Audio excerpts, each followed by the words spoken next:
coming today. Do you know why we're here? Yes! Acme Bald Cream! Groin been using on shiny head for years. You see, Groin loves shiny. It makes his head shiny, and Groin loves shiny. Today, Groin has special guest, Charles! Oh, Charles has lots and lots of hair. Can't get rid of it. He cuts every day. Charles have hair. But you know what? You'll use a little bit of the bald cream, just a dime sized in your hand, and watch the magic happen.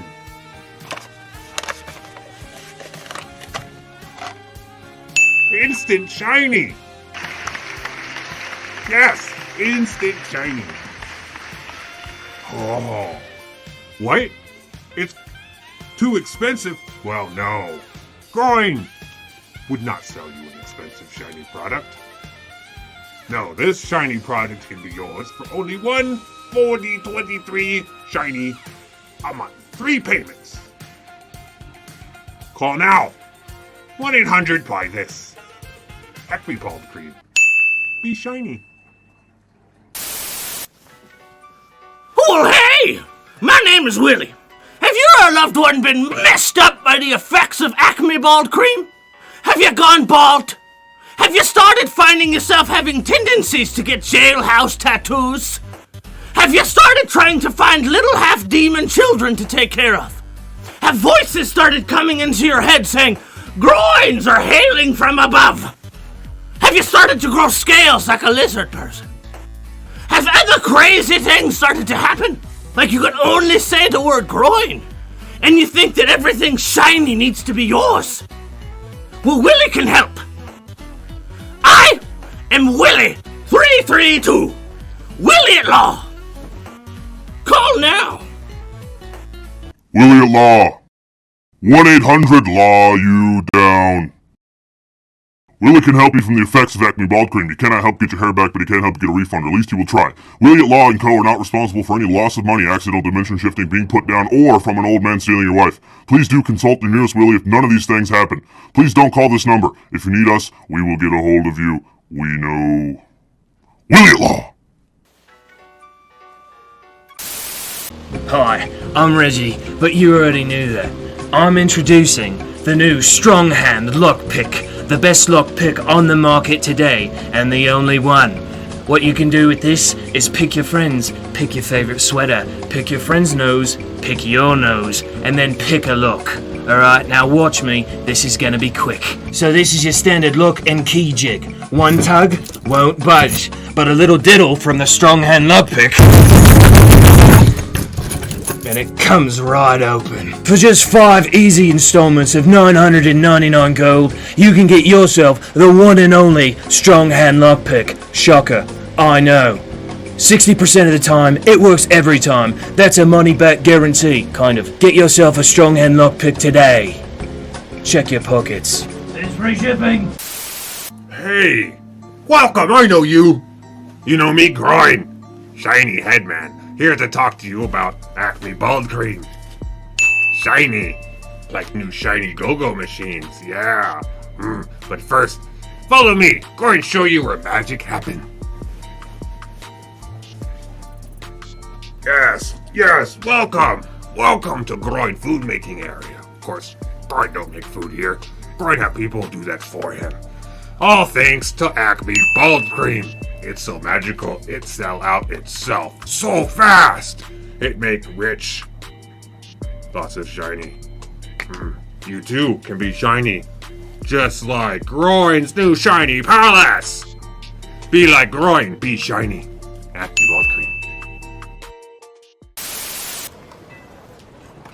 We ride it done, bitches! Woo! Thanks, Sunny, for the enthusiasm. I'm Octavius, Supreme Leader of the Ironheads, and around here, we only take the best. You want to earn a little bit of dice, a little bit of gold, maybe even some glory. So, go ahead and join the Ironheads. We like to battle and free-for-all it out. get some extra dice out of it. And we're gonna do it all for the greater good. Why does it itch? Is it supposed to smell that bad? I definitely should have told them I had it. Hi. I'm not a paid actor. I'm just an actor. If you're having trouble with the old chlamydia ditty, you should talk to your doctor about chlamydigon. He won't know what the fuck it is, but it's a place to start. I'm a real doctor, and you should get... What is it called? Chlamydigon. The fuck? Chlamydigon? You sure you're...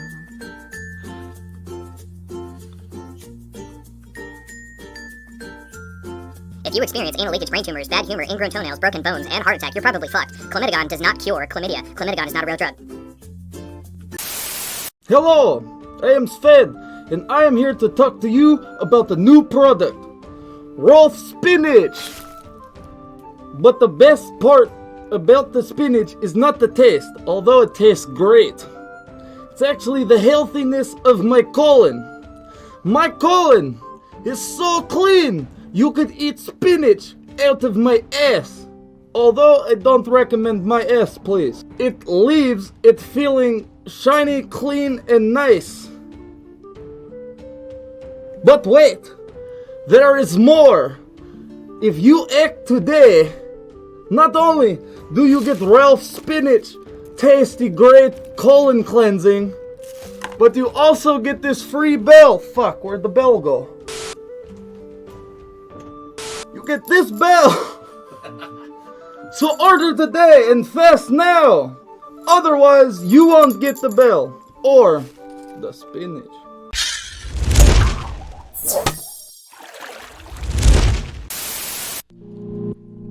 Do you not know how to control your strength when writing angry letters to your congressman? Do you not know how to eat a sandwich? Do you not even know how to drink water properly? Well, I've got the solution for you! Grouchcouch merch. It comes in all different shapes and sizes. The best dang t-shirts on the internet right now! This merch will help all of your at-home and in-the-kitchen problems. So go forth and get you some Grouchcouch merch today! Goedirt merch will not actually solve any of your at-home or on the freeway problems. Well, it might. We don't know. But it will give you an all-access pass to the best community on Twitch and help support your friends and your favorite streamers ever. Thank you.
Here we go.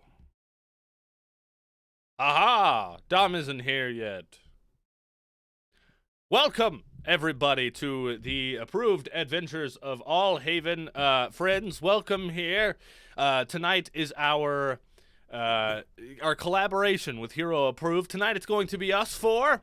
Me, Turkey from the Grouchcouch. We've got Fulsham under Falsham. How is it? How should I say? Is Fulsham right? You say every way you want to, buddy. It doesn't bother me. It's Fulsham, but I don't care. F-Sham Art, our buddy down there. Oh, Calvin Beck. We're going to explain our characters a little bit more here in a little bit, but we've got Fulsham here. Love this man. We've also got Thaco from Dragons in the Dining Room. Yes, we do. And we've got Dom's Chair. Hello, Dom's Chair. How are you doing? Dom's chair is sexier than Dom. Yeah, he's the silent type, I guess. Yeah, he is the silent type. That's fine. Yeah, so tonight we're going to be playing our fantasy Western game in the place of All Haven as Dom slams his door. As you can see here in this map here, I will stay this time, at least as long as I can. Good, Amy. Dom, you're back. We were talking to your chair a little bit. Your chair was our. They brought Taco Bell. Nice. Yeah. You're gonna share. The gods have delivered me Taco Bell. I hope you share with unfortunately, I would not share with the guys. No. I actually had enchiladas for dinner tonight, so I'm good on that. Thaco just got a natty 20 on a deception check for some reason. What a fucking in the right place.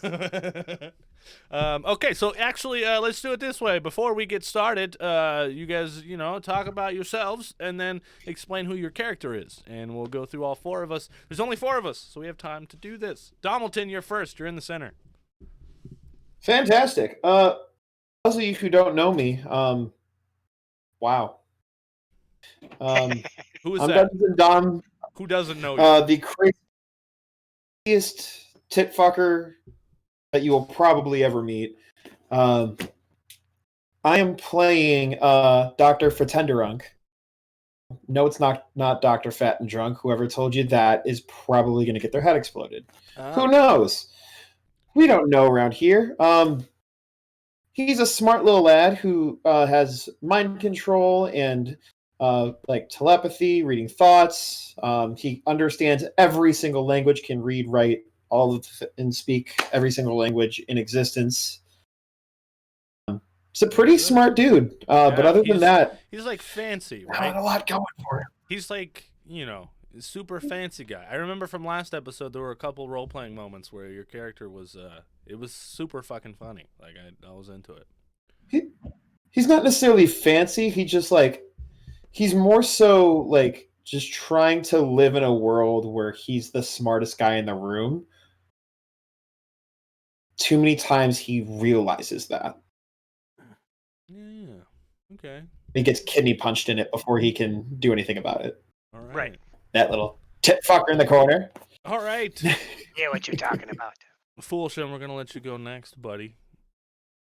Explain who you are. Talk about your character. Yeah. You actually get to play Calvin Beck this week. It's exciting. It's true. Yeah. I'm playing Calvin Beck. I am a prospector and miner by trade.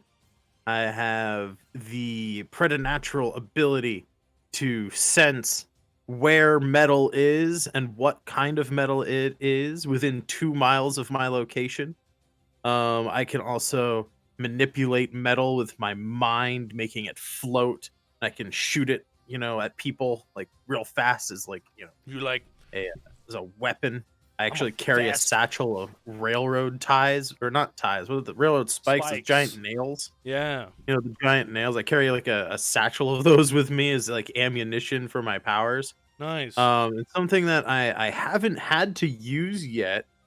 But they call me the Ghost because I roll up these cigarettes that I call death sticks, and when I smoke them, my spirit leaves my body for up to 30 seconds at a time. Yeah, dude, you've got some cool powers. Calvin Beck does. I think, I don't know, man, your powers are cool. The death sticks thing is fucking tight.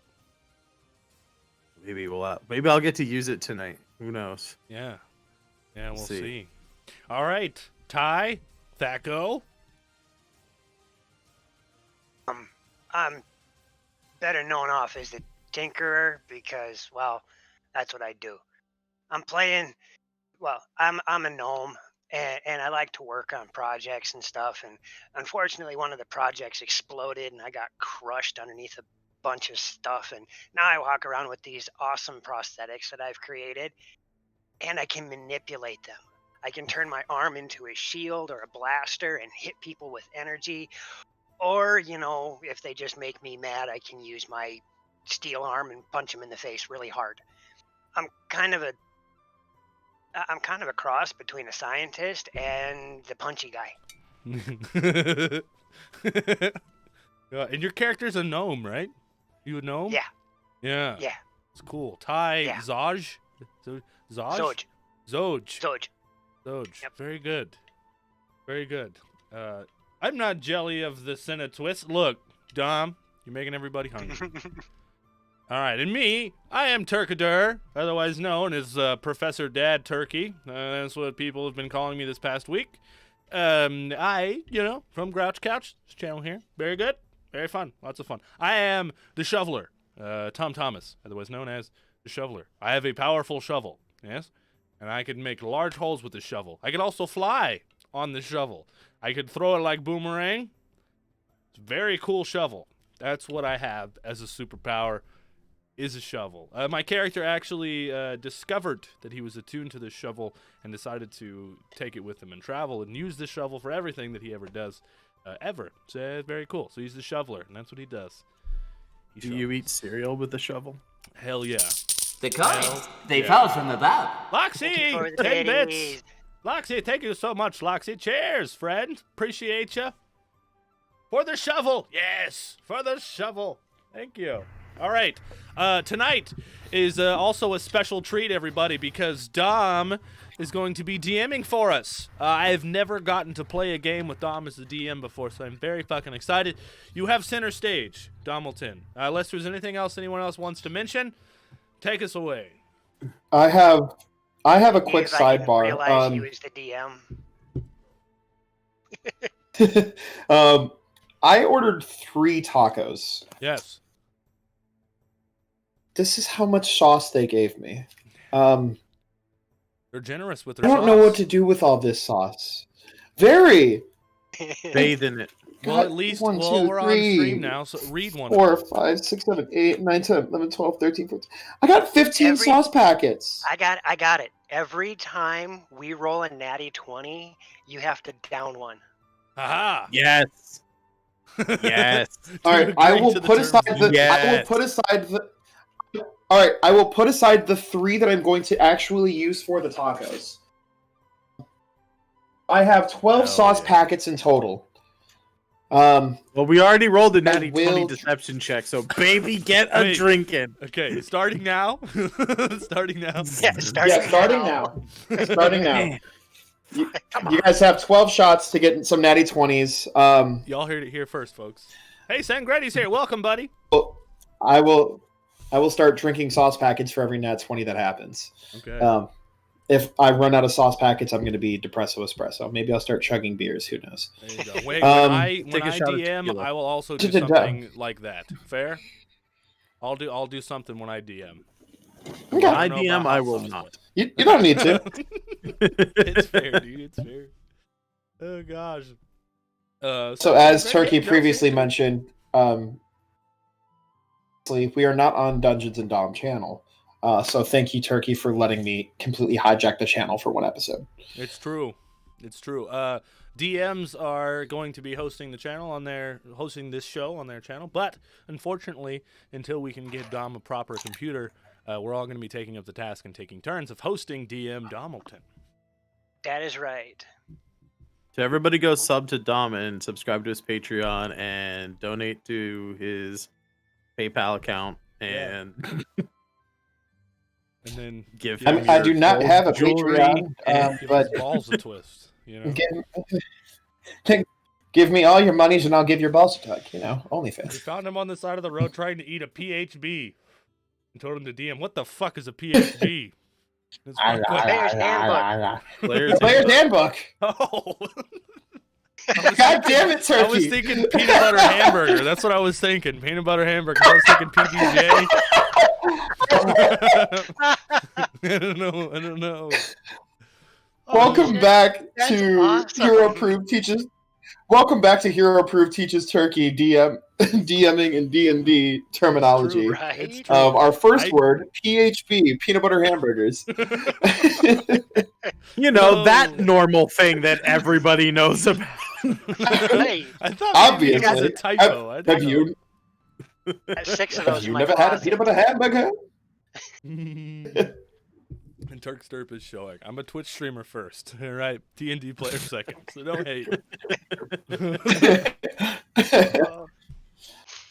Take us away, Donaldson.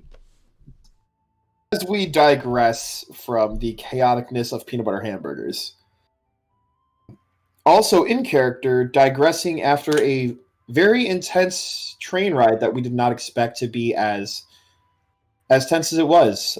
We apprehended a couple of the banditos, as they were so thankfully called, and you guys way on into the town. Drink. You guys are making your way on in, and you guys see just this massive fucking slew of buildings. It's a lot bigger than you expected. Like, yeah, they called this a trading hub, but you didn't expect there to be as many buildings as there was. The buildings are like run down, a little rickety, but all of them still seem to be like kept in a weird way. Like they're almost intended to look very old Western. Weeds going through. There are merchants lining. Maybe magically. There's skill for this if you want to take a look for that. Let's see. Stats and skills. God damn. If you want to make an intelligence check to see if you can tell if it's magic or not, you're more than welcome to. Hell yeah, intellect. Yes. Oh, another thing. We are using the Mutants and Masterminds system. For a lot of people that don't know, we're using Mutants and Masterminds in our own fun way, and we're doing fantasy western. So we're not playing 5e, but similar things, close to. Indeed. Okay. Indeed. I will make an intellect check. Although my intellect very high. I have a 17. So you are getting a magical vibe from this. Pin your finger on exactly what from this. So with you not being as like magically in tune, like yeah, you have your shovel and you've been doing some super awesome things with it. You don't really have like cleaning or aesthetic kind of magic, so it's hard for you to like pin your thumb on exactly what's happening here. But it does seem like the buildings are maintained in a way magically. Okay. There's a lot of like different like merchants lining the streets right now. A lot of them just kind of selling just random knickknacks and like trinkets. There's a couple like actual like stores that are like actually set up within the town. Right now it seems like right in this main entryway coming right off the train, it's a lot of like these just random like trinket people, like basically the tourist trap kind of Nice. merchants. I'm in South Dakota. Or basically coming out of the Orlando airport as all of the tourist trap is like, hi, yes, buy our things before you actually get to where you're trying to go. There's a bunch of different shops, buildings. The sheriff is currently, he has a couple deputies that are taking the banditos away over to the city's jail. Nice. Further off in the distance, you see a bigger house compared to like some of the other like residential houses, which you would presume to be the mayor's house. And there's just a bunch of other buildings around the area. So what would you guys like to do? Hey, Calvin. Me and you been doing things together for a long time. Prospectors, as you will. And, we just left our bandit party, betrayed them, because they was doing bad shit. It's just me and you together now, brother. What do you think we should do in this town? We're here now. I guess we're just chopped liver, huh, Ty? I mean, Say, the guy well, kind of man. has a shovel that he made friends with. I'm not so sure about his mental stability. Yeah, fair. Say our these folks here, they put up a good fight. Seem to care about other people in a way that we were misled. And that bandit captain decided to hire us on. I do remember that sheriff said, there was a bounty board outside his office. I don't know if you folk, I turn to like the others around us. I don't know what y'all are here for, but I know myself and Tom we're just trying to start something new now. We I was only headed joined over up to with Silica those. Bastion. Says I don't. Quite I don't think frankly, I've I have been no to idea that. where I'm going. So yeah. Kind of traveling at this point. Don't necessarily have a specific spot I'm waiting at, so we are going to hang out here for a little bit, then maybe the bounty board would suffice. Yeah, saying you all handled yourself well, and I don't know if you're looking for more excitement and danger, but well, I think perhaps if we put our heads together, we might make a good team. Yeah, they did put up a good fight. As long as the kidney punch. Don't As give me long as reason the to kidney punch punches ya. are coming from Ty and not anybody else, we cannot promise that. Yeah. So, I mean, other than you messing around with a shovel and you having a really crazy name, why should we join you? Is there something you can offer us? Because, I mean, I'm a scientist. This guy's got more this one brains has than a I gun. do sometimes. Well, Fair, you he's need got a gun. supplies for your Sometimes literally. mechanical inventions, right? Say, well, I don't know if you know this about me, but I can sense the location of ore deposits and other sources of metal up to a 2-mile radius from where I'm standing currently. Handy. That is a very handy tactic, but yes, we do not know you, gentlemen. The most interaction we had is when you boarded our train. We have to take you at your word that you weren't trying to kill us, but you're still a wild card in our books. Well, hey, Shoveler, I promise you, I'm Tom Thomas, first of all, if you don't know my name, and I promise you that we'll never do wrong to anybody. You see, me and Calvin are just prospectors. He finds the metal, and I dig it up. We're trying to make our way through the Old West just like everybody else. We don't know why we're here, just trying to survive. Make our fucking drink. I got a problem. I got a problem with what you're saying here. What's that? If you're not out to cause anybody harm, why was you robbing a train? Well, they told us that we was robbing big money, not people. You tell them, Calvin. Tell them.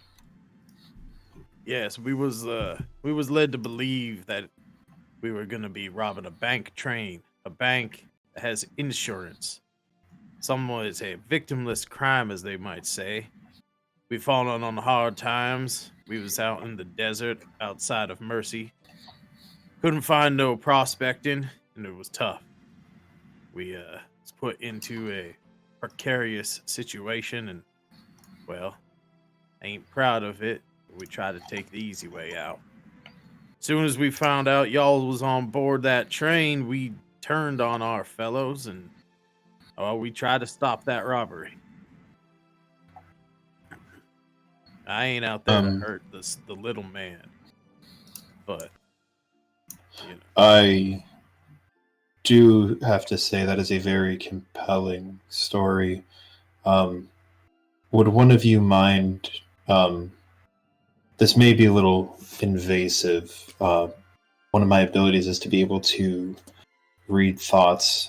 If one of you would allow me, I could delve in and just to reassure to not only myself but my friend Ty here that what you're saying is true. Well, if you don't, yeah, you could take that on if you wish. You pick there, Mr. Smart Man. I tell you the truth that Calvin is not a liar. He is very much so a truther. And if you want to read the minds of us, you may. So, as he, Dr. Fatenderunk is kind of like reading the situation, he goes over to like a nearby like bench or the wall or something, kind of leans up against it, closes his eyes, and when his eyes open again, they're like almost like a crystalline kind of like teal blue color. And like to whoever he does it to, just roll really quick. I'll just roll a D2. So Shoveler, he does it to you, but like when he's like, if one of you would allow me, like you thought that you were gonna like feel something like it would like tickle or something, but it just it's almost like like you're just standing there waiting for it to happen. Then he blinks and looks at Ty and just says, "This is exactly what happened. I'm sorry for doubting the two of you." Also, on top of that, so he gets lots of images about the shovel and then peanut butter hamburger. Peanut butter hamburger. You know. They are telling the truth. What is this I see about a peanut butter hamburger? Well, I'm hungry. That was a long train ride. Maybe we can make some currency here. I don't know what the currency is in this place. We can get some food if we make enough. Got precious metals. I'm sure that'll work as currency. Yeah. Because doesn't famously everywhere in All Haven uses different currencies, right? Do we agree upon that? Yeah. Who knows? Yep. I think that's what we agreed upon. Okay. Yeah. We all kind of like. If I I remember don't correctly, have to be trading in memories like I did with that shaman out in the desert, then I think I'll be fine. Help you with that. if I remember correctly, this town deals with more of the ores and minerals, gold, silver, copper, as their exchange rate. A little old-fashioned, but definitely well deserved. The hard work for those that are going to get it, but definitely the wealth goes to said hard workers. So if we want to head to the bounty board, I guess, to get more of this currency here. Yeah, my stuff kind of got taken in that robbery. Yeah, I tended to travel light. I don't exactly have much, but enough to get by for a few days. What you guys haven't realized is Ty kind of is around like a certain metal-suited person from a different company.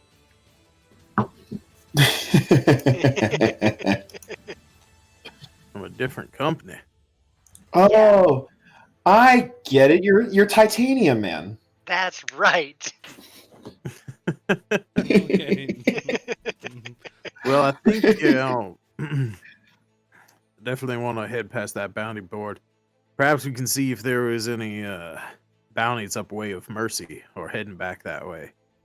Ty, I apologize. You said some of your things were taken from you during that raid. Tom and myself, we may be in a unique position to help you get that stuff back. It's all fine and dandy. We can take care of that. If we run in that direction, I think a little bit of a high five to the forehead with a steel fist might work. Well, I agree. I like your style. Well, all right. I'm going to go over to the bounty board and observe. What do I see?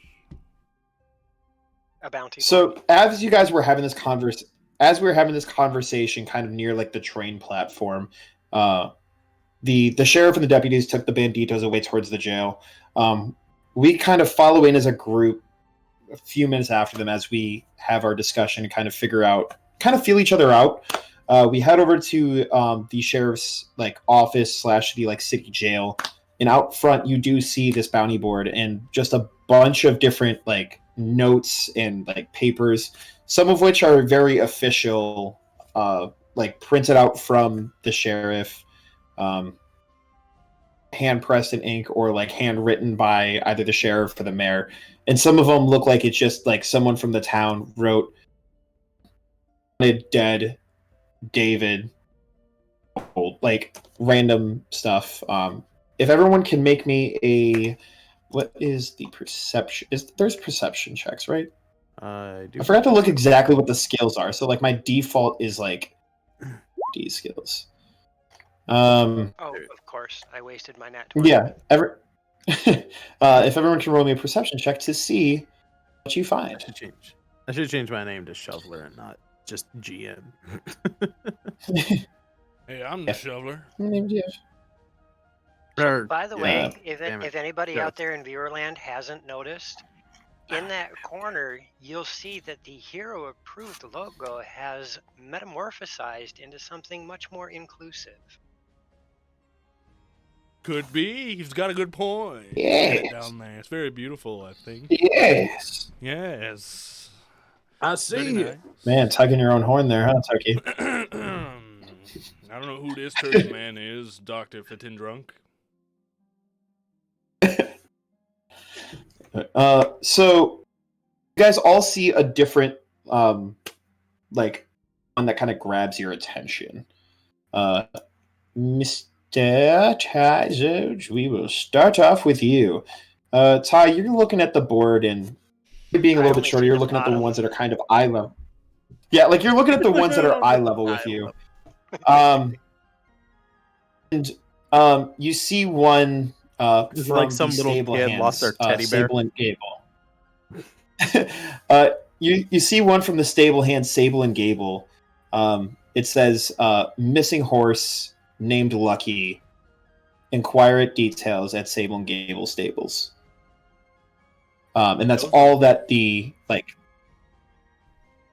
Yes. Really good names is what I was going to say. Really good names. Sable and Able stables. It's so good. All right. Sable and Gable stables. Nice. Try saying that 10 times fast. It really fucked me up writing it. You guys, Sable and Gable. It's and Gable I can do it. How do you, buddy? 10 points to Gryffindor. So it's a little bit lower on. I should have figured. It's a little bit lower, but that's the one that grabs your eye. It's an equine next escapade. in the order was the Shoveler. Tom Thomas, you are looking at the board, and you see a wanted poster for a Miss Maven Haven. It's wanted dead or alive, and it's posted by Sheriff Jeffries. He's the sheriff of the town. Like official stamped with like whatever like the city seal would be. Don't worry about it. Don't worry. Don't worry. Don't worry about it. He's Sheriff Jeffries. You guys haven't inquired about his first name. It's signed Sheriff Jeffries. But yes, it is Jeff Jeffries for future reference. Knowledge. His name is Jeff Jeffries. You fucking asshole. So you see a wanted dead or alive Maven Haven. The Haven is in quotation marks. And the picture shows a sketch of a very like slender-faced woman with purple hair, but a bandana covering the nose and mouth, as is tradition for thugs and bandits of the area. Is there a reward? As is tradition. There is a reward, but it says inquire about a reward. It doesn't specifically say what the reward is on the actual sign itself. Jeff Jeffries, Tom Thomas, what's going on here? Hey, fancy DM things, real creative thinkers around here. Tell you what. Yeah. My name was almost going to be The name's Cal so nice. Calvinson. Calvinson. There you go. They're the names so nice, you got to say them twice. You know what I mean? Yeah. And it's not the only. It's not going to get at all it's- confusing with a character that has my name in it. That's not at all going to be. Oh, not at all. No, not at all. You see, you see the Mind Flayer looking at one. It's a one also posted by Sheriff Jeffries for a regarding. This isn't a wanted poster for a like a dead or alive. It's more so just wanted for the person / the item. There was a theft of a pet dragon egg by a one Musty McCrank. The reward is 50 gold, either to ascertain Musty or to retrieve the stolen egg. Fair. Sounds familiar. Hamilton, yes! John Hamilton. Yeah, That's finally. right. The You're Mel goddamn Gibson right. dog. And last but certainly not least, Beck, being the ghost, you're already attuned to things of spiritual natures and whatnot. And the one that kind of catches your eye is regarding the local cemetery. The groundskeeper Keaton wants information on potential grave robbers that are in the area. It said that there has been disturbances at the graveyard, and he wants to figure out what is going on, but just doesn't have the time to go out and do it himself, as he's keeping the grounds for it. So there's the grave robber. There's a stolen egg. There's a bandit, and what was the first one? One of the horses from the stable hands has gone missing. Okay. Well, it sounds like there's at least 2 of those are here in town, so we don't have to traveling. Like those are more immediate opportunities. Do we know if the stolen? Wait, what was that? Who you can refer to me as gray-haired Gamington. Yeah, that was cracking me Lord. up. It's great. It's gray-haired Gamington. Grayhead Gamington. I like it. Grayhead Gamington. Darkleton, Gobbleton, Grayhead Gamington.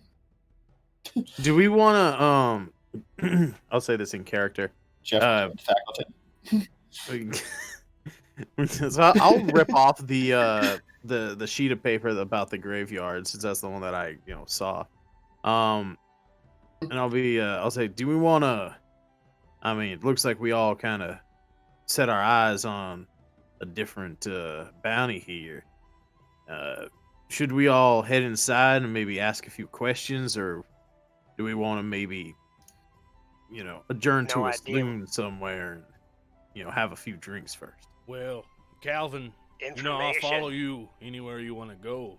I do have my eye on this one person that may need murderin', and old Sheriff Jeffries put this up here, so maybe we can inquire within. But I'll follow you wherever you want to go. If we do want to discuss at a saloon, we can. Sheriff Jeffries is inside, I would assume, considering we just brought him a couple of banditos. Yeah. I mean, we are right here, but if we want to decide first, we can head over to one of the saloons in town and figure out which route we wish to partake in.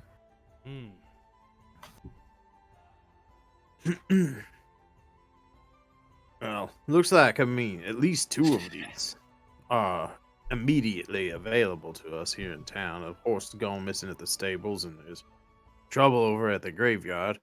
I'm curious to know about this one that you found, Mister. I apologize if I mispronounce your name, but Mister Pretend Drunk. Close enough. Doctor Pretend Drunk. I'm sorry. My apologies. I knew that I was going to mispronounce it. It's like I love this idea that like he's not pissed that people mispronounce his last name. He's pissed that people fucking miss up the doctor instead of Mister. I almost want to make that his character trait instead now. But this egg, this missing artifact, if you will, I am curious if that is something that has gone missing here in town, or if that is more of a nationwide sort of deal. I mean, I can't imagine that this Maven Haven is going to be in town, right? I mean, at least in our banditry ways, we never head out in a town. We need more information, so why don't we talk to this Jeffries guy? Sounds like a good All idea. right, man. Although this is a very large town, and from what I've heard, nationwide is normally He's on on your side. Yeah. You fucking asshole. So you guys are at the bounty board. board. I was trying to find the inn for that. You guys are at the bounty board discussing this, and you're like, "All right, cool. Let's talk to the sheriff." You take the 5 steps up the stairs and into the actual building, because the bounty board is right outside, like the sheriff's office. And he's sitting there. The deputies are locking away the banditos. One of them is over in the corner getting questioned by one of the deputies. And it looks like Sheriff Jeffries is like working on paperwork. He hasn't noticed you guys coming in yet, but that is what you guys see in front of you. Who wants to talk? I mean, well, I ain't the I smartest. got the questions, so I can go over and talk to them. And, I'll say, evening, Sheriff. I knew Evening. friends. Long and I time no were- see. Indeed. My new friends and I were outside looking at these bounties, and we were new in town, maybe trying to see if there's a way that we can lend a hand in various ways. But I had a question about. I had a question about this this wanted lady and this missing item. It seems like the missing horse and the graveyard. These are all things that are happening in and around this town. But I would like some more information about these this Maven Haven and this missing egg. Certainly. Also, I don't know who John Musty's Popper a is. little Who's John Popper? Lead singer for Blues Travelers. Popper. John Popper. Hey, remember to hydrate, folks. Yeah. Uh, Hey, congrats, Is Nick. he gonna be at the saloon? Is he gonna be at the saloon, like blasting on his harmonica? I mean, you guys haven't been to any of the saloons yet. But certainly. What was your name again, son?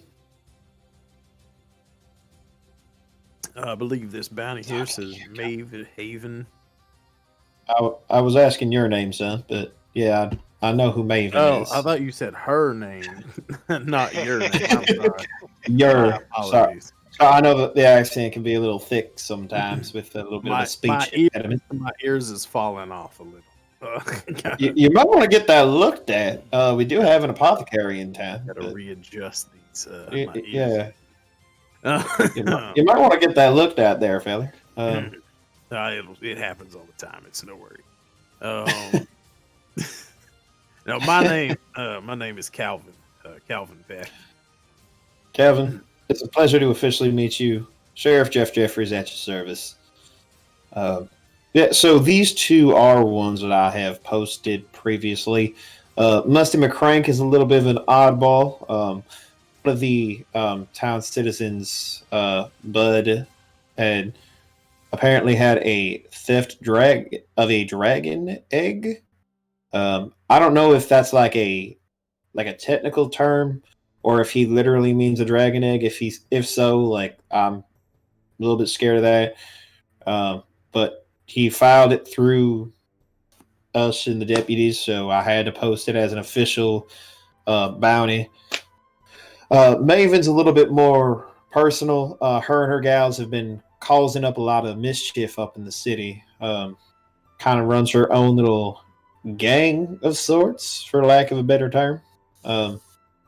They've been causing a little bit of mischief here and there. Nothing too crazy. Stealing food and liquor, a couple pickpocketings, but nothing which like too out the ordinary. Do you think old Maven, you think she may come in easily? You think we could tie her up, bring her in? Do you think we're gonna have to kill her? I mean, we could just go say, hey, Maven, you like my shovel? You want to come hang out? Then we'll just come back here. I do considering think the alive may be a little extreme for a few, robberies. It is a little extreme, but considering she beat the absolute living shit out of me and my boys last week, yeah, it's a little personal. Do you know her on a personal level, Jeff? I do not. Jeffries? How did you know my middle name there, son? I am. Well, lucky guess. Wary. A little lucky guess. Also, our buddy Dr. Fitting Drunk is pretty smart in the brain category. He looks like a fucking nerd. Excuse you. I'll say what I said. Am I wrong? I would like to disagree. He is not a nerd.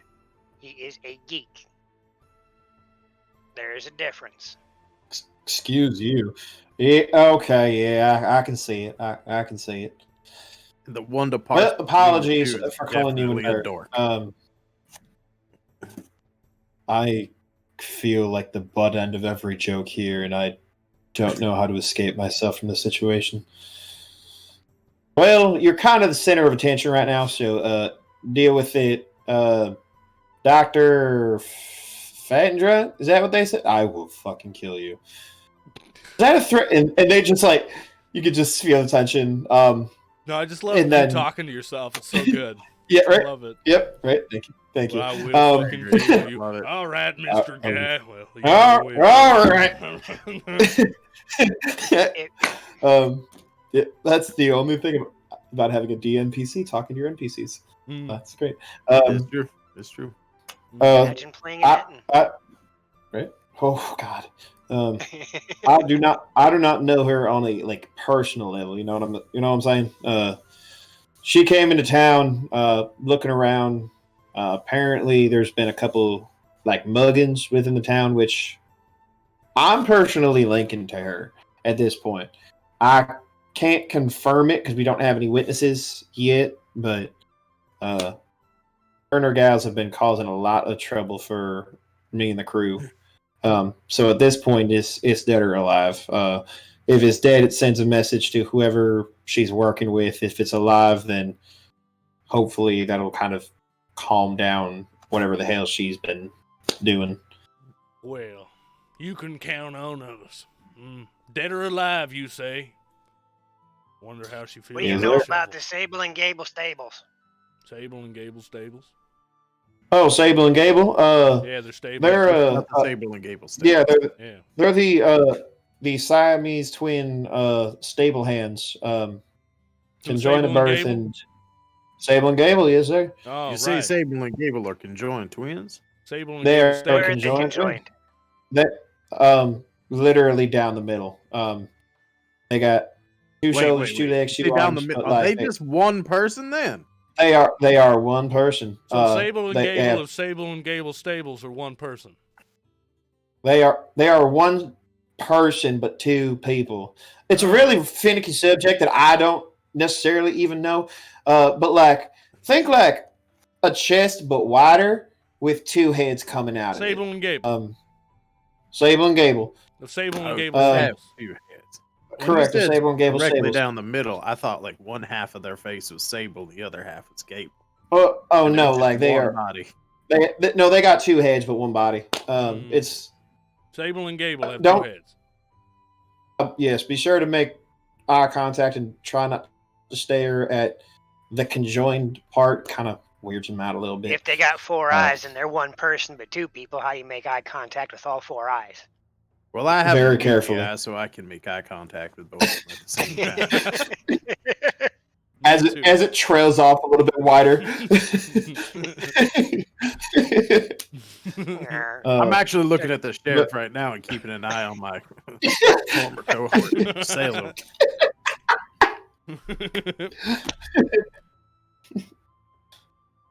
Okay. Make direct eye contact with me. Which one? Well, Maven Haven and Sable and Gable of Sable and Gable Stable. You know, we can go either way. Calvin?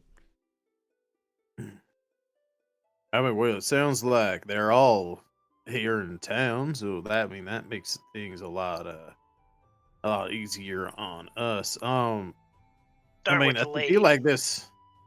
feel like this bounty here is pretty straightforward. Grave robbing. Just things, it doesn't just be a simple stakeout. Is there anything, any further information we'd have to know about that, Sheriff Jeffries?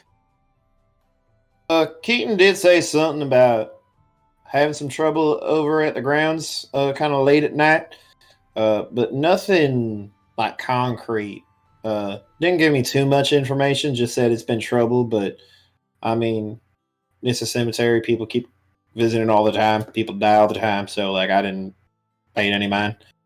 But I mean, maybe there's something to look into it. Keaton is kind of particular about the grounds, so I mean, if there is a true disruption, I wouldn't put it past him to understand that there is a disruption, but I don't know exactly what. Well, that's fair. Well, I mean, I am, if not anything but a person who likes to be efficient with my time. We are new to town, so we're not sure where exactly everything might be. Is the graveyard in the stables or the graveyard in the, where like Maeve may be hiding out? Any of those places? Yes, the stables for Sable and Gable stables.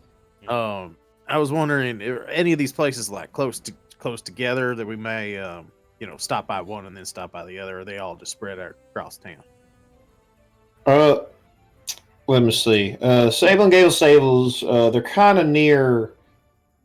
On the other side of town, compared to the train yard which y'all came in. The cemetery's kind of close to, kind of like the town square area.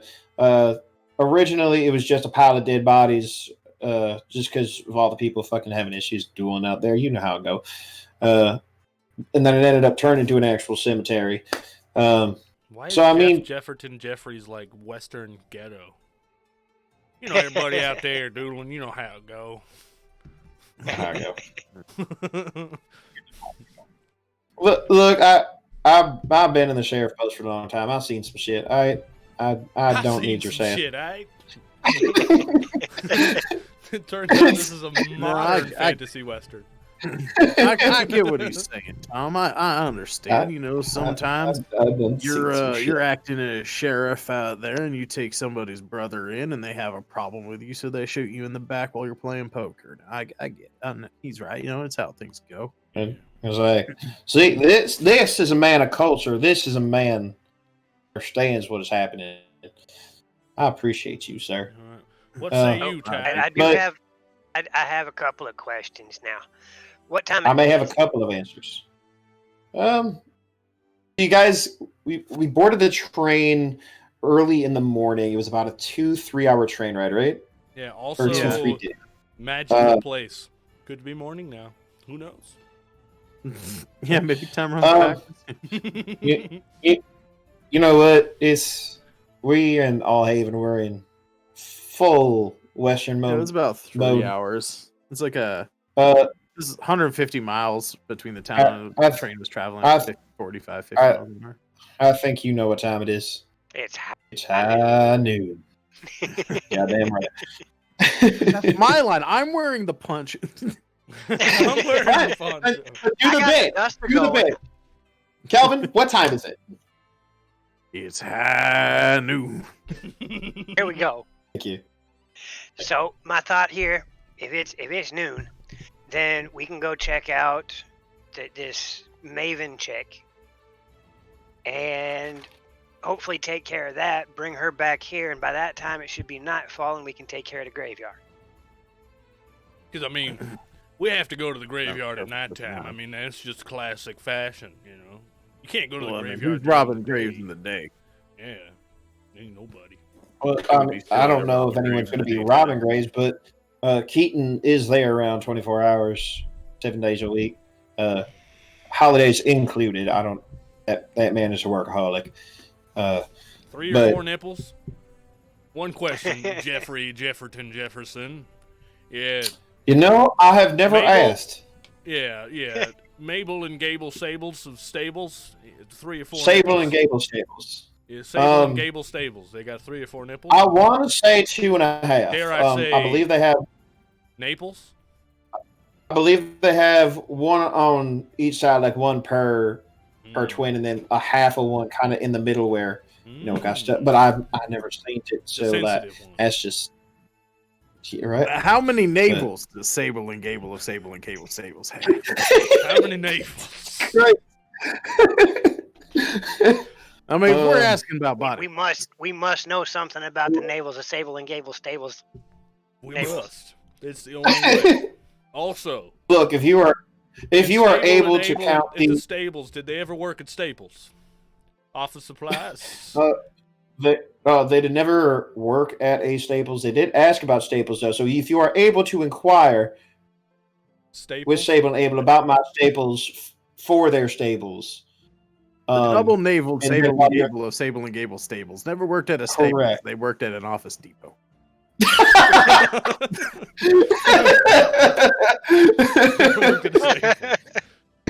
I love how we Stables. Oh Christ. Oh. But yeah, if you could actually inquire about my stapler, I do kind of actually need it. Oh, okay. Naples and Ables and Cables aside. We'll have to ask Mabel and Sable if Mabel and Sable Stables about your stapler. Thank you. I appreciate you. Yeah, Keaton will be on the grounds at damn near any time of the day. So if you have questions, ask him. I will be here kind of following the paperwork for these hooligans, for these banditos. One question about that. While we're all talking, are the other banditos looking at me and Calvin kind of like mad-balling us? Because, like, we were a part of their crew. Now we're just on the other side of the grate, like, talking to the sheriff. Go ahead and make a perception check for me. See if you can kind of peek around and see what they've got going on. 10. Yeah, you can't really tell. A lot of them, like, they're either like talking with each other, or there's the one that's in the corner being interrogated by the guards, by the deputies. So you can't really get a good look at the ones that are like in the cell right now talking to each other. But like they may be glancing back at you. They may just be glancing at like the sheriff. They may be trying to like just get a layout of the room. But you can't tell if they're exactly. When is the daggone hootenanny? Oh Lord, we haven't had a good old hootenanny in a gut. Oh Lord. Yeah. If you could do me a personal favor, get with Mayor Silverton about that, because I would love for a good old fashioned hootenanny. I feel like that would really revive the spirits around these parts. All right, I was just reading chat. I felt like it fit the situation. Oh, 100%. Yeah. We are all for a hootenanny. So if we can get a good old hootenanny up in this bitch, by all means. Well, all right. I've had enough information. Thank you, Jefferson Jeffries, the sheriff. Much obliged. You ever need a hold? No, before you call me. But for real, can you get my stapler? I do kind of need it for this paperwork. And he like taps it on the desk to like organize it, and then like is like trying to like look for another stapler in his desk and can't find one. So he just like sets the papers like in the corner, hoping that they don't get like askew or something. And then when you guys I'll ask open the him, door, go ahead. Well, do you have a box of staples? I think I do. Probably.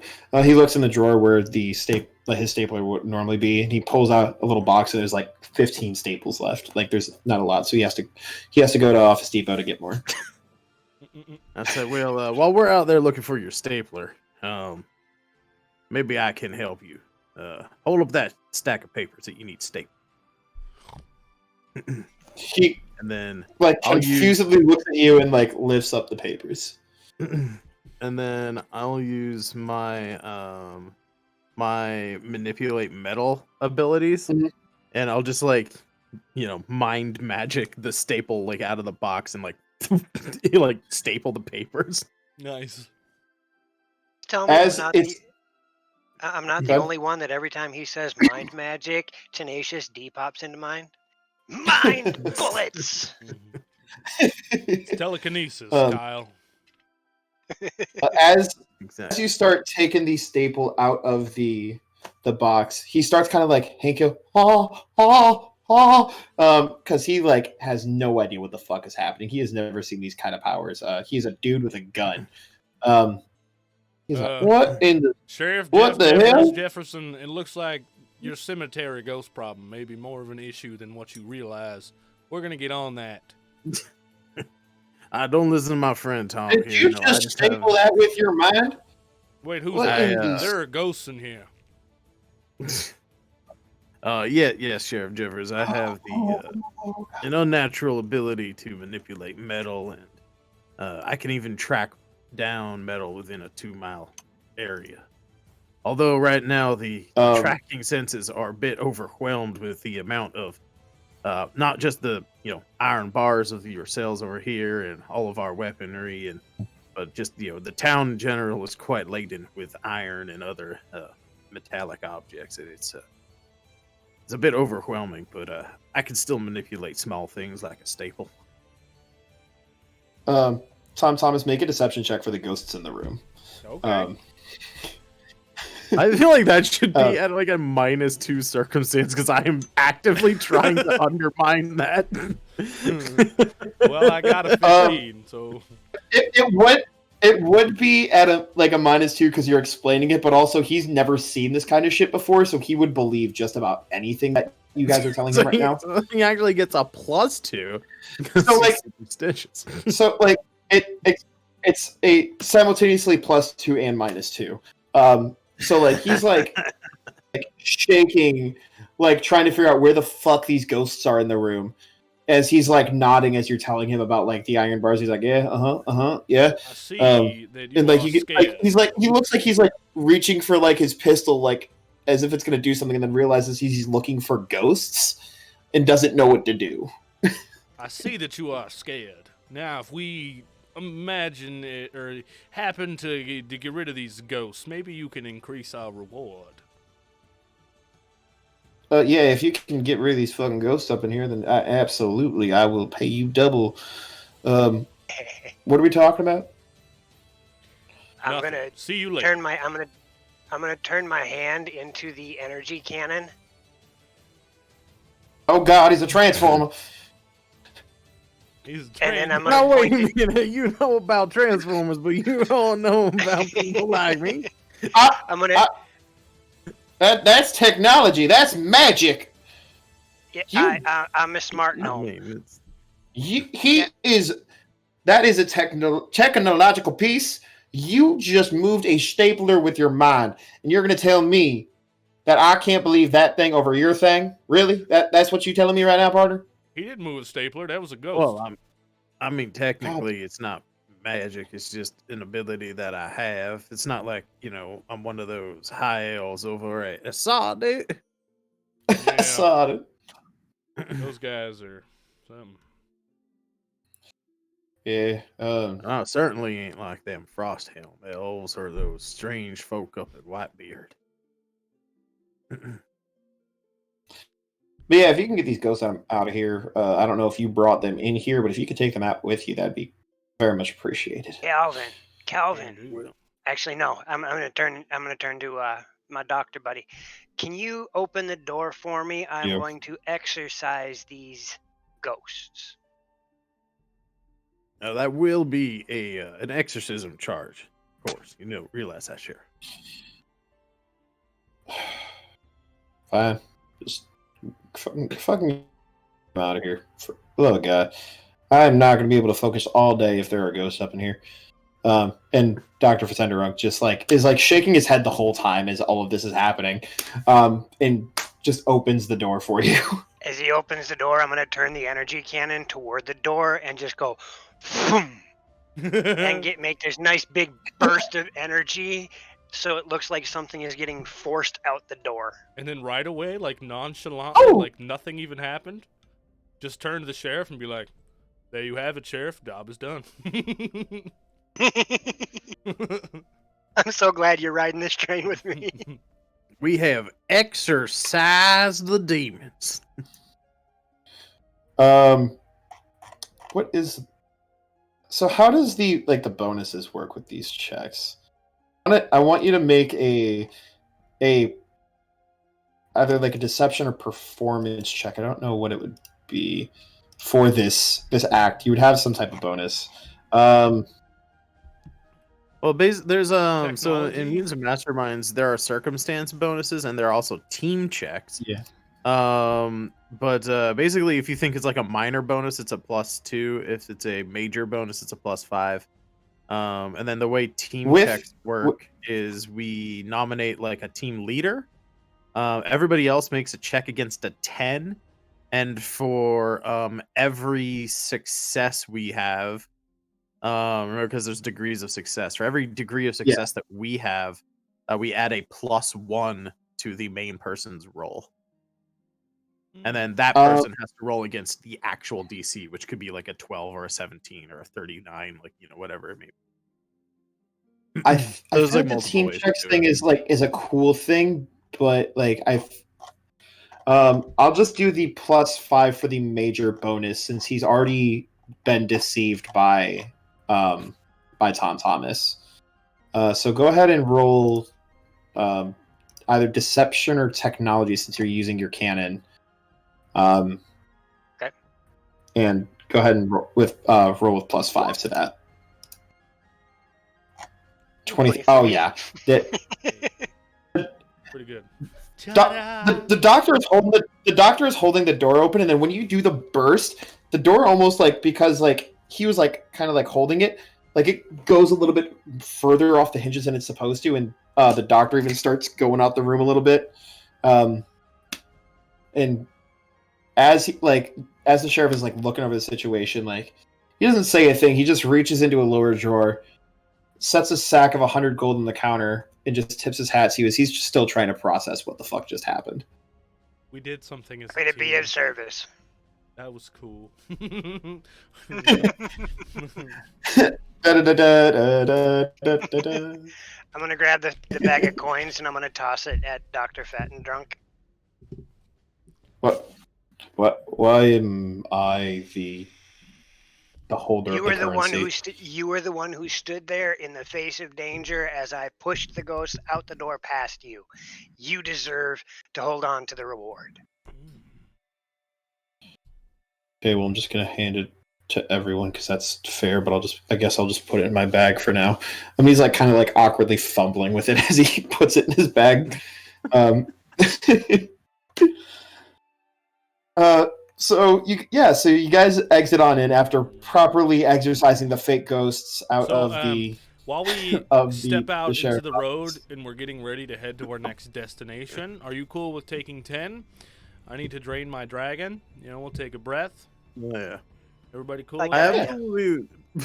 I'm cool with that, but right before we go to break, I just want to point out the fact that I absolutely love that Tom and Calvin are ex-bandits whose first action in town is to do a grift on the sheriff.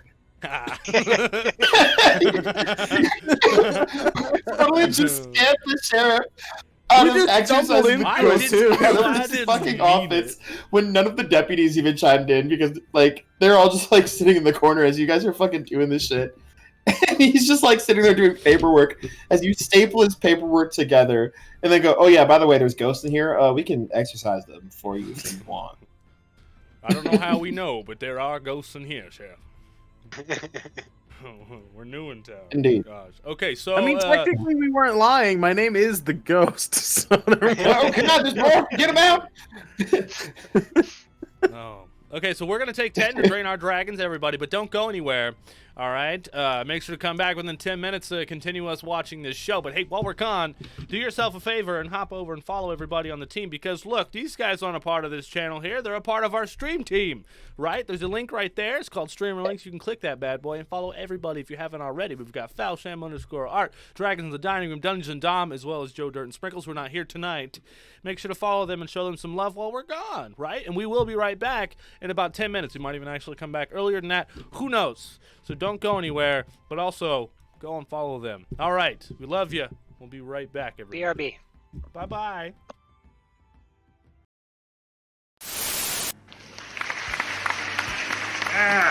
Yes, thank you. I thank all of you for coming today. You know why we're here? Yes! Acme Bald Cream! Groin been using on Shiny Head for years. You see, Groin loves shiny. It makes his head shiny, and Groin loves shiny. Today, Groin has special guest, Charles! Oh, Charles has lots and lots of hair. Can't get rid of it. He cuts every day Charles have hair. But you know what? You'll use a little bit of the bald cream, just a dime sized in your hand, and watch the magic happen.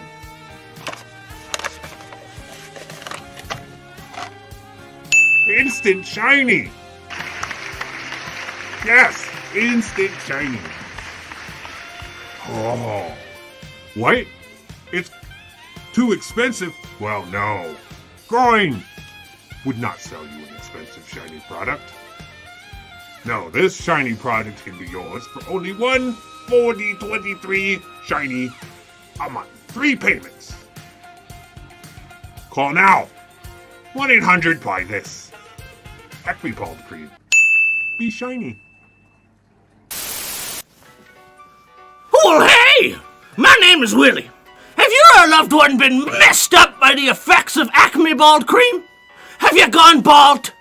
Have you started finding yourself having tendencies to get jailhouse tattoos? Have you started trying to find little half-demon children to take care of? Have voices started coming into your head saying, groins are hailing from above? Have you started to grow scales like a lizard person? Have other crazy things started to happen? Like you can only say the word groin, and you think that everything shiny needs to be yours? Well, Willie can help. I am Willie 332, Willie at Law. Call now. Willie at Law. 1-800-LAW you down. Willie can help you from the effects of Acme Bald Cream. He cannot help get your hair back, but he can help get a refund, or at least he will try. Willie at Law & Co. are not responsible for any loss of money, accidental dimension shifting, being put down, or from an old man stealing your wife. Please do consult the nearest Willie if none of these things happen. Please don't call this number. If you need us, we will get a hold of you. We know. Willie at Law! Hi, I'm Reggie, but you already knew that. I'm introducing the new Strong Hand Lockpick, the best lockpick on the market today, and the only one. What you can do with this is pick your friends, pick your favorite sweater, pick your friend's nose, pick your nose, and then pick a look. Alright, now watch me, this is gonna be quick. So this is your standard look and key jig. One tug, won't budge, but a little diddle from the Strong Hand Lockpick, and it comes right open. For just 5 easy installments of 999 gold, you can get yourself the one and only Strong Hand Lockpick. Shocker, I know. 60% of the time, it works every time. That's a money-back guarantee, kind of. Get yourself a strong hand lockpick today. Check your pockets. There's free shipping. Hey, welcome, I know you. You know me, Groin. Shiny Headman, here to talk to you about Acme Bald Cream. Shiny, like new shiny go-go machines, yeah. But first, follow me, going to show you where magic happens. Yes, welcome to Groin Food Making Area. Of course, Groin don't make food here. Groin have people do that for him. All thanks to Acme Bald Cream.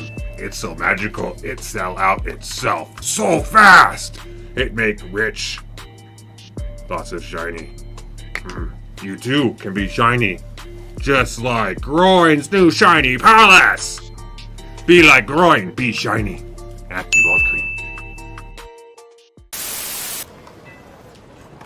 We ride it done, bitches! Woo!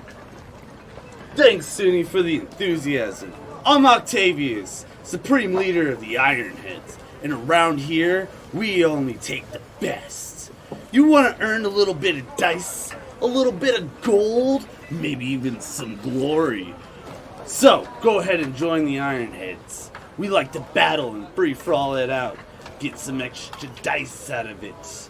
And we're gonna do it all for the greater good. Why does it itch? Is it supposed to smell that bad? I definitely should have told them I had it. Hi. I'm not a paid actor. I'm just an actor. If you're having trouble with the old chlamydia ditty, you should talk to your doctor about Chlamydigon. He won't know what the fuck it is, but it's a place to start. I'm a real doctor, and you should get... What is it called? Chlamydigon. The fuck? Chlamydigon? You sure you're...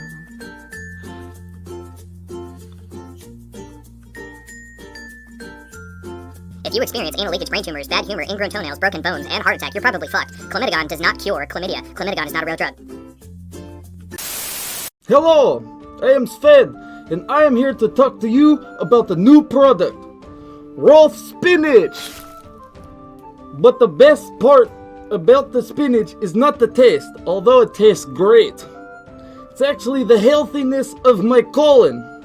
My colon is so clean, you could eat spinach out of my ass. Although I don't recommend my ass, please. It leaves it feeling shiny, clean, and nice. But wait, there is more. If you act today, not only do you get Ralph's spinach, tasty, great colon cleansing, but you also get this free bell. Fuck, where'd the bell go? You get this bell. So order today and fast now. Otherwise, you won't get the bell or the spinach.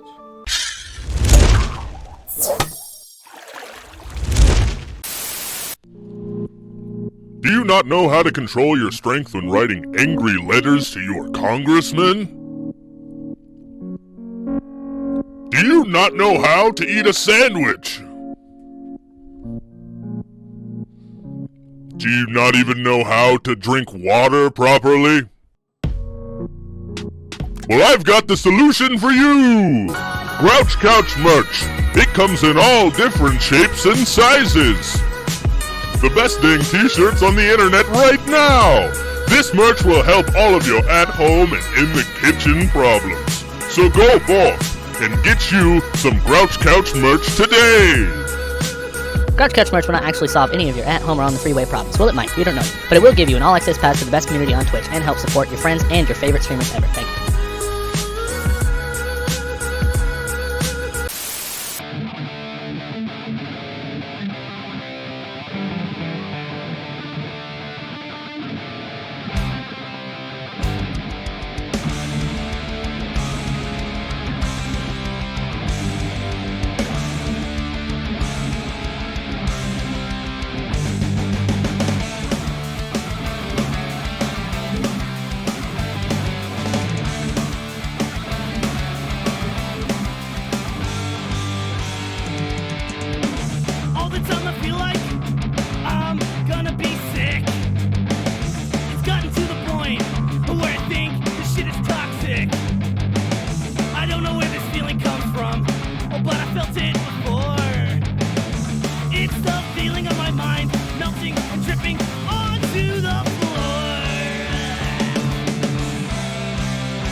Here we go.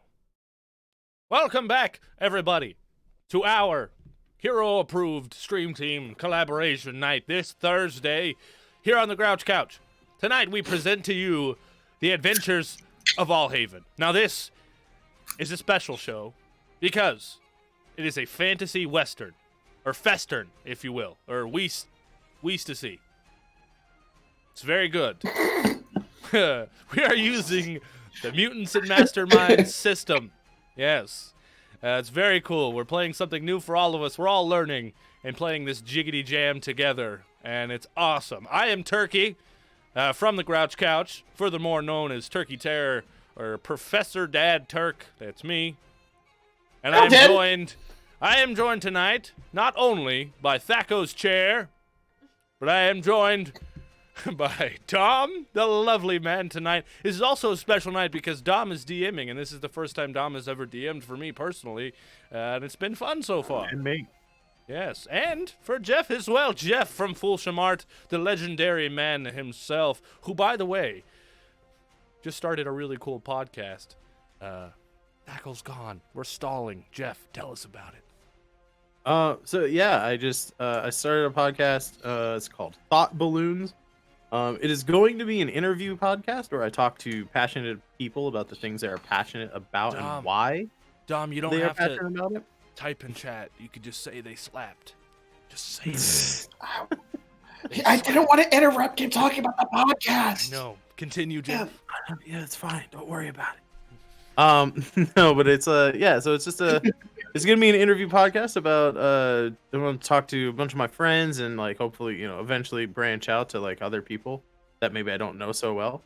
But just like I said, talking to passionate people about their passions and why they're passionate about it.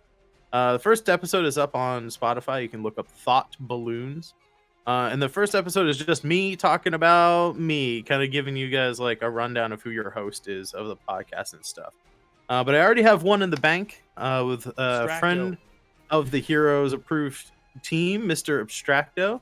Yes, I've got Turkey and I are trying to schedule an interview together. I got a few other people in the works trying to nail down some dates and times.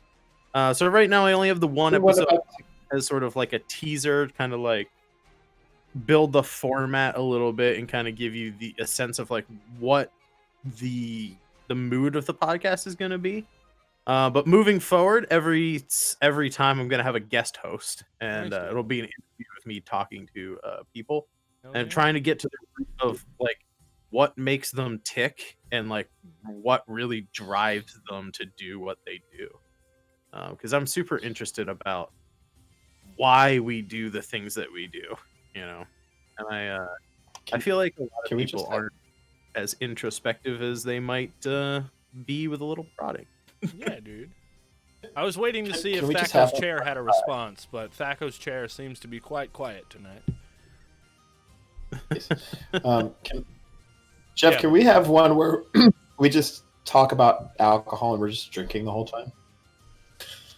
Or at least I am. That is definitely an idea.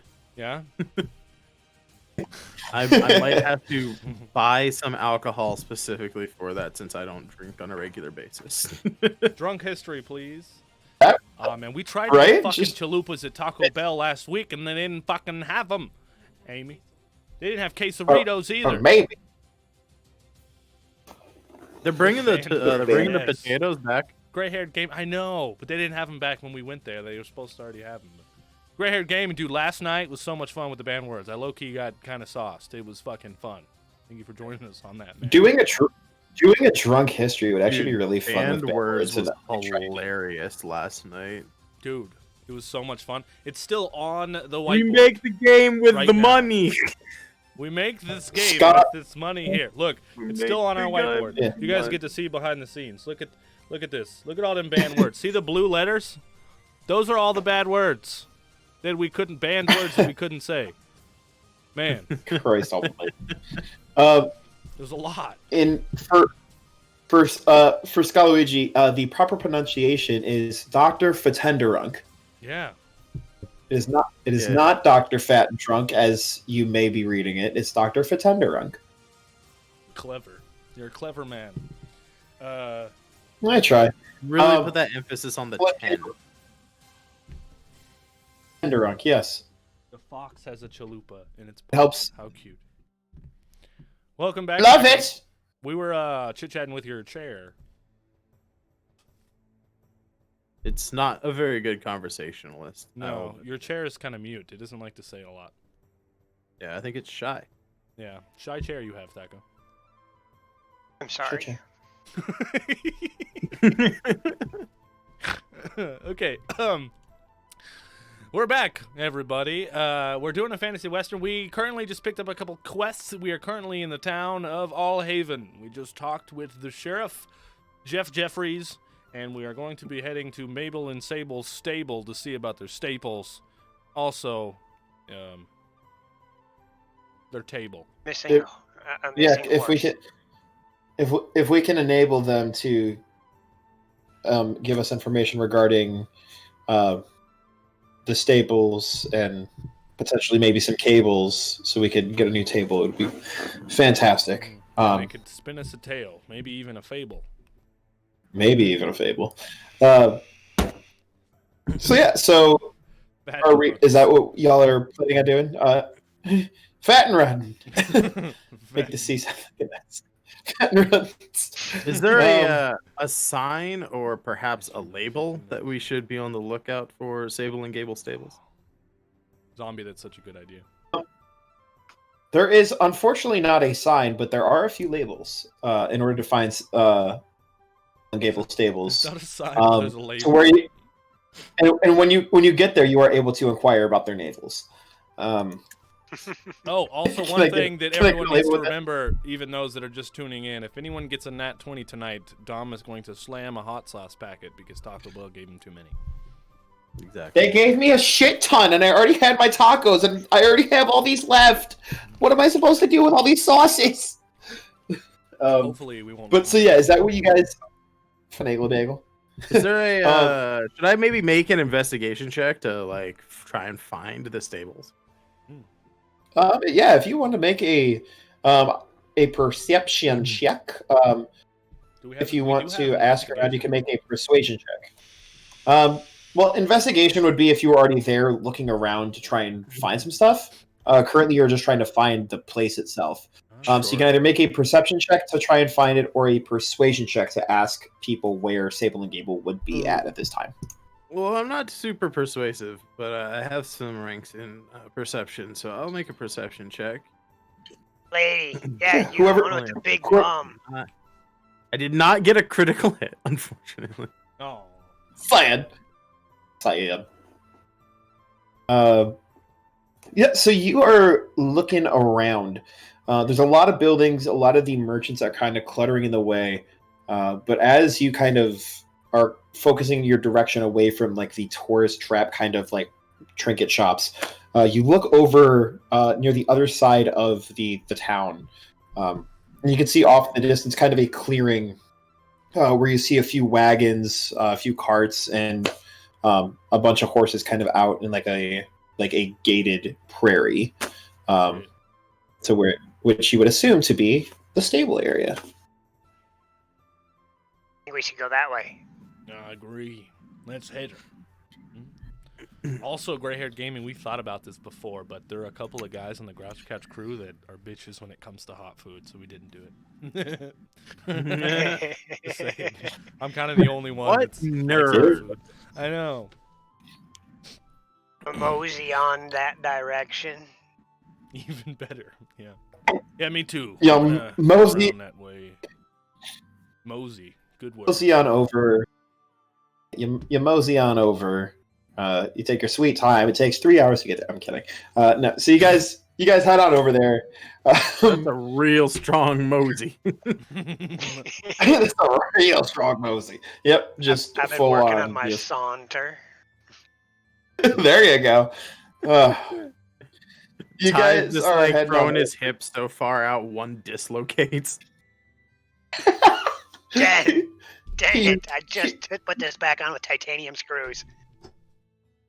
He just attaches his arm and uses it to hammer the hip back into place.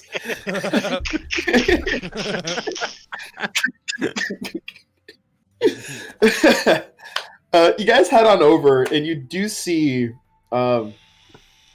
rather rotund person. But as you get a closer look and realize what's happening, you do see the two heads of this people. I don't like. What is the pronouns for conjoined twins? People. Yeah, like it's you know what I'm saying. Sable and Gable are there. They are currently hooking up two horses to a cargo cart of some kind, some type of wagon to transport some goods from point A to point B. Well, hello. Hey. Howdy. Are you Mabel and Sable of Mabel and Sable Stables? Gable, turn us around. I can't fucking see him.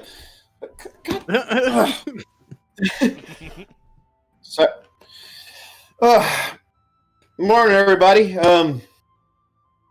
I'm Sable. This is Sable. Yeah, no shit. He already said the name, dipshit. Obviously, they know our fucking names. Well, it's not my fault that. Hey. Yeah, sorry. Hi. Y'all can have your spat later. We're talking about an equine escapade. Oh, you're looking for Lucky. Oh, damn. It's been about like 3 days or something. Oh, thank Christ. All right. So, Lucky's gone missing. Yeah, no shit. They just said that they had the board. I'm getting to that. Calm down. Anyway,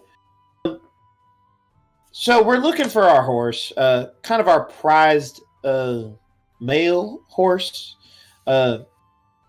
all black with white spots on his forehead. He's got a white horseshoe on it. That's why I named him Lucky. That's not why you named him Lucky. That's why I named him Lucky. Well, then why'd you name him Lucky then? You know, just whatever. Anyway,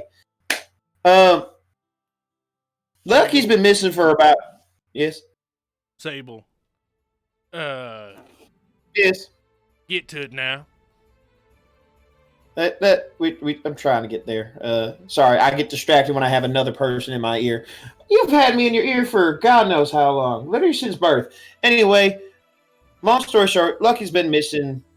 Some random woman with like purple hair or some shit came up 2-3 days ago, looking for some horses and some carts. We sold her a few wagons, but Lucky was definitely not part of that. Isn't that the chick that the sheriff said we need to go find? Maven? They both look at each other. The what? Not oh you shit! Two. I'm not talking at you. Well, you got you got the bounty, right? You took the paper. Yeah. Show them the picture. It's on the paper. Yeah. Look, Mabel, Sable. We are also looking for Maven. Maven of All Haven. Yeah, well, she has a bounty on her, but we don't know what her face looks like because she's wearing a bandana in the picture. Besides us finding your horse, all howdy, can you do us a favor? Now, I know you both have two minds, but both of you seen what her face looks like, correct? See what her face looks like? Because I don't remember. Yeah, because you're always fucking drunk all the time. No wonder you don't remember. Yeah, I remember. Wait, so one of you gets drunk and the other one doesn't? Do you share a stomach? It's really confusing. Oh, okay. I think we do. I don't know, but you drink all the time, and I'm still here, so obviously I don't have alcohol poisoning. Now there was rumors of a double navel. Never mind. Could be a triple navel, also disable. Who knows? But here's the thing: this may sound like a weird question. Actually, it won't, because you're a two-headed person. People? We're two people. Yeah, we're two people. So that's not even a weird question. But my buddy here, Dr. Fats and Runs, he needs to look into your mind to see what Maven looks like. Dr. Fittin Drunk, you cool with that? What? Oh, this whole situation. I do not know how to address this. We need to know if they saw the same chick that's on the piece of paper. Yeah, I'm aware of that, but this is a first. normally I just delve into the mind of the person, but with it being this is going to be a little weird for everyone involved. So Hey, look, man, if there's a hole that needs dug, I'm there. This ain't my job, though. All right. Well, if you need some metal found, I'm your guy. Yeah. We do need to find some metal. Where's the stapler? Oh, also. Oh, the before we stapler's get right into that, Oh my lord! Before we get into that, There's a lot. There's a lot happening right now. Do you have a stapler? Look, Mabel, Sable, you guys are the cornerstone of our existence currently. So, do you have a stapler that happens to be Jeff Jefferson Jeffries? Sheriff. Oh, Sheriff Jeffrey Stapler. Yeah, let me go get it. So he just said that you gotta go look at you gotta look in our minds or something for the purple hair lady. Yeah, but they just asked about the stapler. You two sit down. You two sit down, and you can tell me where the stapler is. You see one knee bend as if ready to sit down, and the other pulls it back up.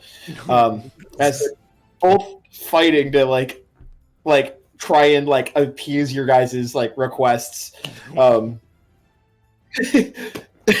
And I'm gonna look for I'm just gonna look around for the stapler. You can't detect metal. Wait, is the stapler made out of metal? I mean, well, I mean, I can't just sense like a specific object quite yet. I can just be like, oh yeah, there's metal over here, and there's like horseshoes and nails and shit all over the place. So, yeah, exactly. This place is radiating metal, so like using just full on fine metal is not going to help. Yeah. Is that your check for 16? Yeah, 16. See, you had behind them as they are.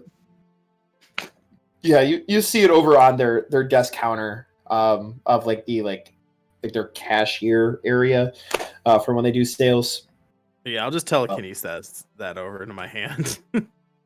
Whoa, that's super cool, dude. How did you do that? He's fucking magic. Obviously, you fucking nimwit, and they start. One smacks the other one. I'm pretty sure you just got some friendly ghosts here in your stable. That's all. Help exercise them. Poor feet. Some friendly ghost, you say? Did you hear that, Gable? We got some friendly ghosts up in your stable. That is not the time. Like, you do realize our place is haunted now? Did you let ghosts up in here? And then they start like fucking like pulling each other's hairs. They're like just like indiscriminately arguing. As this happens, you notice that Dr. Fatenderunk goes over near the cart that they were setting up, and you see his eyes open up, and he does his eyes glow that same color. The twins are just bickering back and forth about this now potential ghost problem. Got 5 gold on Sable. I'll take that wager. A wood stapler, my one weakness. Can that be canon? Calvin Beck's one weakness is a wood stapler. It's a wooden stapler. Wooden stapler is. Who am I? The Green Lantern.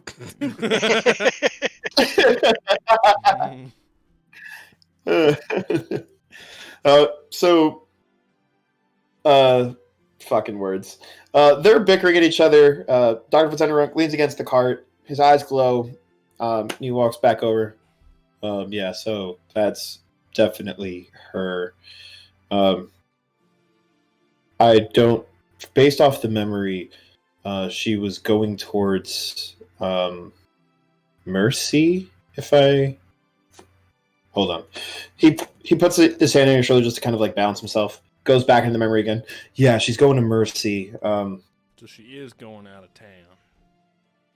So that's not something she for kind of us has to do this episode, you're saying?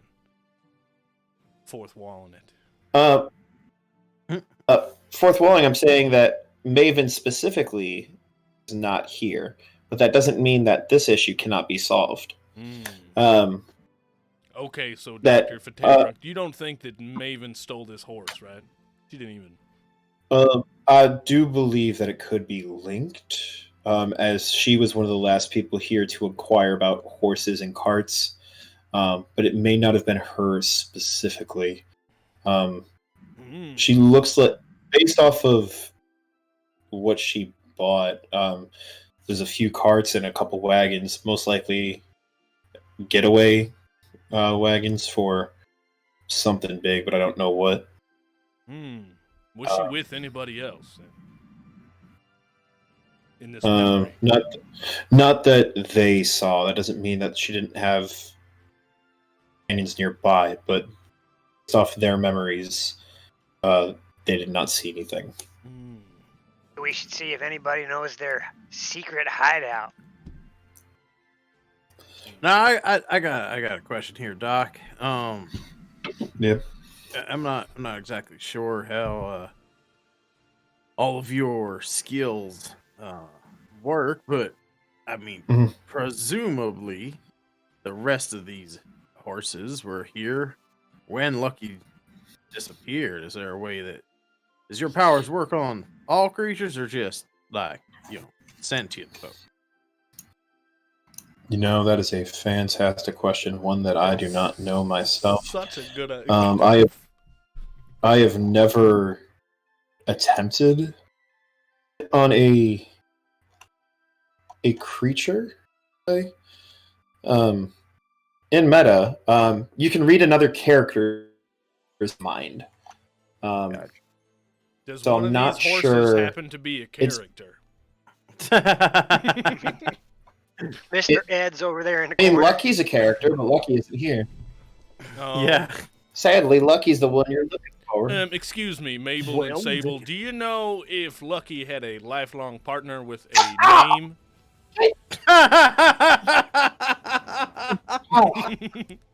Fuck! Sable! You fucking asshole! God, that was right in the eye, too. That was a cheap shot. You fucking know it. Sorry, what was the question? Mabel and Sable of Mabel and Sable's stables. Gable know- and Sable. What? Sable and Gable stables. It's Gable, not Mabel. Sable Correct. and Gable. Sorry about that. I've got the intelligence. Mabel's my myself. mother, thank you. Do you know if Lucky had a lifelong mother partner, too, maybe even a best friend, another horse that had a name? Are any of these horses named? I know we're... I mean, they're all named. Like, we have names for all of them. Lucky was the breeding horse, so, like, all the females out there were the ones that, like, you didn't have one specific, like, partner. He was our male. He was the horse. So if we don't get Lucky back, we're kind of fucked with our business. Right. Well, Because if we don't get Lucky back, we can't. Do you think... He's not gonna be. Yeah, he won't be fucked if he don't get back, Exactly. See? You get it? Any one of these horses might have had an extra fancy towards him. Maybe they were watching him all the time. This is a weird question. I'm gonna go back. No, by all means, Mr. Man with the shovel. What do you mean? Oh, nothing. Please, divulge your thought process to me and my brother here. Just, if maybe one of them horses was looking him up and down all the time, like maybe they was the next to get fucked and they was nervous, so they was watching him all the time, and then maybe when he went missing, they seen it happen. Well, missing about 3 days ago, based on the rotation, I guess Cherry would have been the one. A named character. Fucking. Out of bullshit. I think that's exactly what this is going to go to. So I will meta speed through this shit. You guys go over to Cherry. Dr. Fat and Drunk does his thing. And you guys find out that based on the memory from the horse, it's a little bit faded because it's the first time he's ever had to actually look through the memory of an animal. Right. So it's not as clear, and it was a lot harder for him to process that information. but now that he's processed it, there was 2 women that came the night after Maven. You got me saying Mabel now. The night after Maven came and bought the horses and the carts, there were 2 women with purple bandanas that came in and took Lucky. You see what Gray-Haired Gaming said? See, that's what you could have said in return. Joke's on you. Cherry is German. Dr. Fattenruns doesn't speak German. But he does, actually. He speaks all languages. You screwed yourself on that one. Yeah. I have become the meta tool apparently for this adventure, which I did not expect. I figured the NPCs would do the work, but apparently Dr. Fattendrunk still does his thing. Fellow friends of this feastern party, what do you think our next step is? We know that 2 bandanaed women came through here. We can go to a saloon, maybe ask if they're still in town. Could chase them. What do you guys think? I want to find their secret hideout and figure out if Lucky is there so he can get lucky again. Yeah, that's why I called him Lucky. You fucking idiot.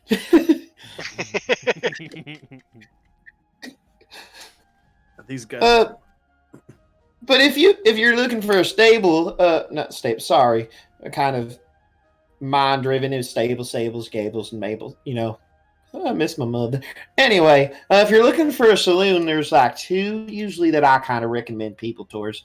You got Billabones Billadome, and then you got Skater Spittoon Saloon. Bud Billabone's a little on the fancier side.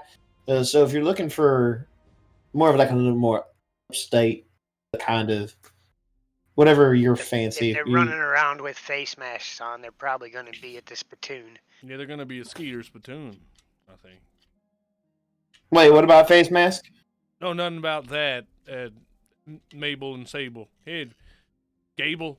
I told you. Mabel's our mother. By the way, Sable, and did this is she Gable. survive the birth of you? Yeah. Okay. What kind of question is that? Well, you got 2 heads. It's not a weird question. I was just wondering. Yeah, you got 2 heads, but it was still just a baby. Like, does your mother have 2 heads? No. Oh. We're 2 people. Oh. Like, I'm gonna start I'm pushing Sable, Tom Thomas away. we're going. We're going. We'll keep okay. I'll try to explain the concept of conjoined twins to Well, hey, you know, I've heard of the conjoined twins before, but, you know, sometimes mothers die in birth. This is the out west, you know.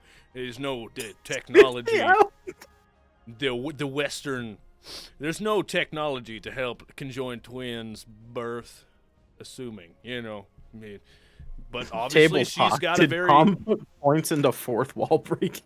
She's got a very strong vagina, yeah. Also one of my powers, fourth wall breaking.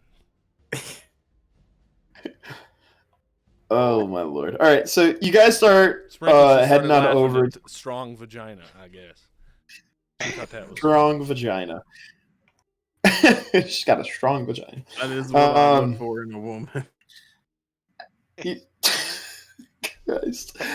Oh my god, this has gone so far from where we began of Sable Gable Mabel Staples to now strong vaginas. Welcome to Approved Adventures of All Haven. You never know what's going to happen. Vagina, terrible power. Well, if Dr. Tenderunk dies, I know what my next character is. Plastic woman.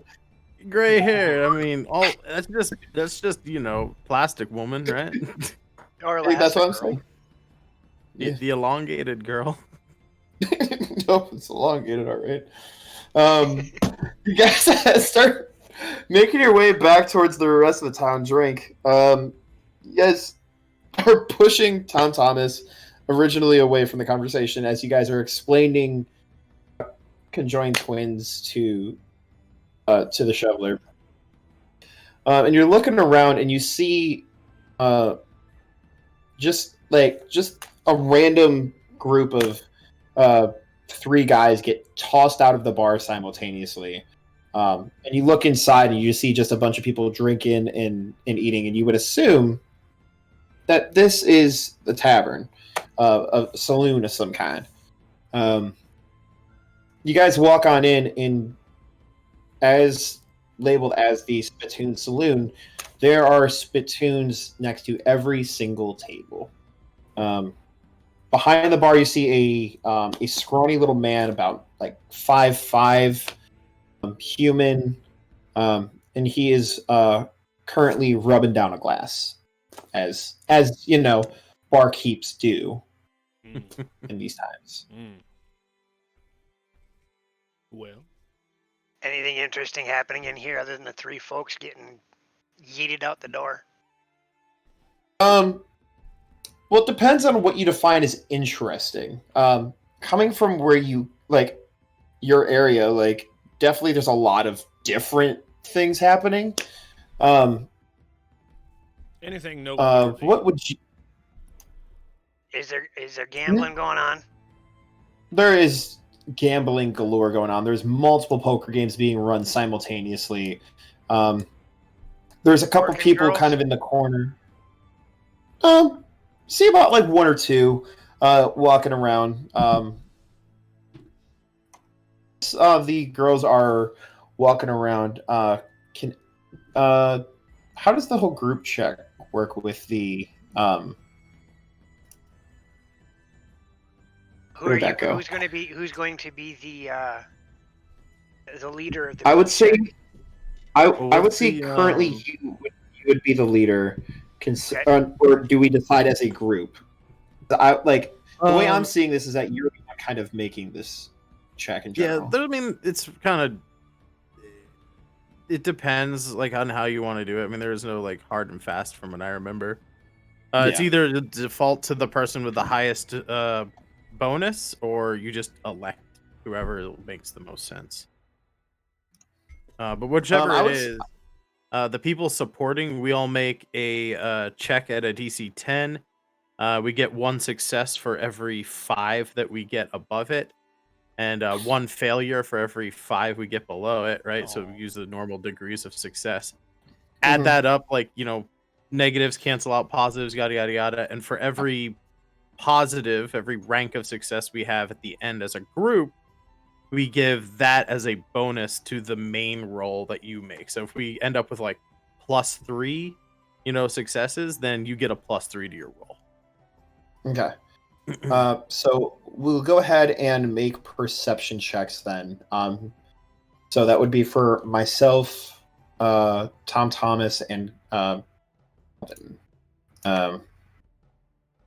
for perception as all of this is happening. Whew, 22. So with the... Because it's for every 5, right? That you get a degree of success? Yeah. So I would cancel out your roll, but we would still get the shoveler's 3 degrees of success. Yep. So with 3 degrees of success, go ahead and make a perception roll and add 3 to that roll, Ty. That'd be a 17. 30-20. With the dirtiest of 20s, there's a couple waitresses that are running around, kind of into the bars as well. One's tending around the bar, helping out this slender man. Another are going up to tables, kind of taking glasses away, bringing glasses up. One of them that's hanging out kind of near the the poker table at this current time. You notice that she has these very bright purple stilettos on. And with kind of everything with Maven that just recently transpired, it's just an interesting detail that she has specifically purple stilettos.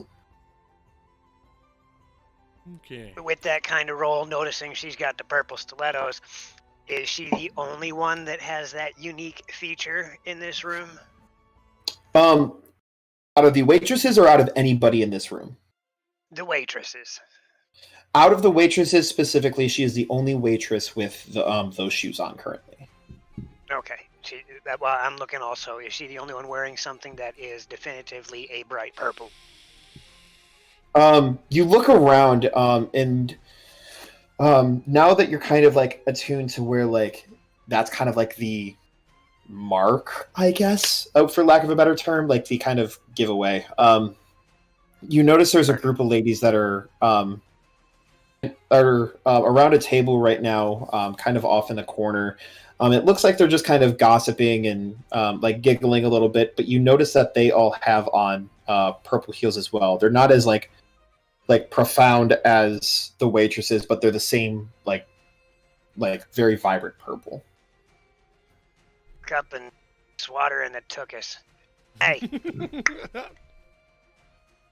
Oh, honey, you can look, but you can't touch, sugar. Come on now. Well, you think said you can't, doing? but I just did. I'm not sure you understand what that word means. I love that We're you're gonna have a looking problem up, here. Taco, like, because you. Are we gonna have a problem here? No, not a problem at all. You have a mighty fine, firm butt. I wanted to talk to you about some shoes. Oh, you like them? If you keep that up, they're gonna go right through your skull. You can lift your foot that high? Wait. I lean over to Tom. I'm like, I like this lady. Strong one. I guess we finally get to see If what I ties about. if I offer you 25 gold to sit down in a private chamber with me, can we have a conversation? You know, and that's not normally how I offer my services, but you know, Straight interesting up, I just want a approach. conversation. You can keep your clothes on. You are a strange little man. Been told that once or thrice. All right, suit yourself, Skeeter. I'm taking 10. And she. Boys, I found a live one. Hey, we see that. You give her the one too. Ask her where the jig is. Tell her howdy. She takes you into a back room. As we kind of transition to that, what are the rest of you guys doing? I want to be just sitting at the bar. I want to order ice. Cup of ice. Just a cup of ice. Just a cup of ice. He looks at you funny and gives you a cup of ice. Eat the ice by putting one cube on the shovel at a time and then inserting it into my mouth. Oh my god, you were so extra and I'm living for it. I mean, it's been a mighty long day. I've worked up quite a thirst, so I'm gonna order me a whiskey or 5. He pours you 2 whiskey on the rocks and has another rocks glass set up ready to be poured and just waiting for you. Dr. Fatenderunk orders an unsweet iced tea. And everyone like that in that immediate area kind of looks at him in just absolute disgust. And he ends up getting a sweet tea and just lives with it. But as you guys are drinking at the bar, kind of hanging out as waiting for the man on the inside, figuratively and almost literally, depending on what's about to happen. You get taken into a back room. I want to take my I want to take my drink over to like a table and kind of like, you know, lean up against the wall, right? And do like the whole like, you know, sleeping cowboy in his poncho, right? Yeah. I'm gonna do that. You know? Yeah. Well, I mean, I don't want to be standing when I do this because while Ty's in the back, I want to light up a death stick and astral project into the back and listen to what they're talking about. So you go ahead and astral project. Very cool. How does it look aesthetically when you are doing this? We'll see. So I've positioned myself so like my hat's in front of my face, and I'm kind of like leaning down as if I was like taking a nap or something. Yeah. You know, so I don't think my body changes too much, but like the mechanics of it is like I look dead, right? Like I'm unresponsive. Like I don't know if my body actually goes cold or anything like that, but like, you know, I don't move. I'm not breathing. Like, you know, like if I were to be standing up when I did this, I'd collapse to the ground. Like my body's just like ragdoll mode, right? Because like my spirit like leaves my body for 30 seconds, and then I can like move through walls and fly and stuff like that. So you astral project and follow them into the back. There's a little supply closet that the waitress opens up, closes the door when you enter in, Ty. They can't see me, obviously, but I am standing upside down on the ceiling. Just full standing up. I'm sorry, your gravity does not apply here. Wait. So what'll it be, Sugar? What you need? Gotta get this back. Well, I put him upside down. Yes.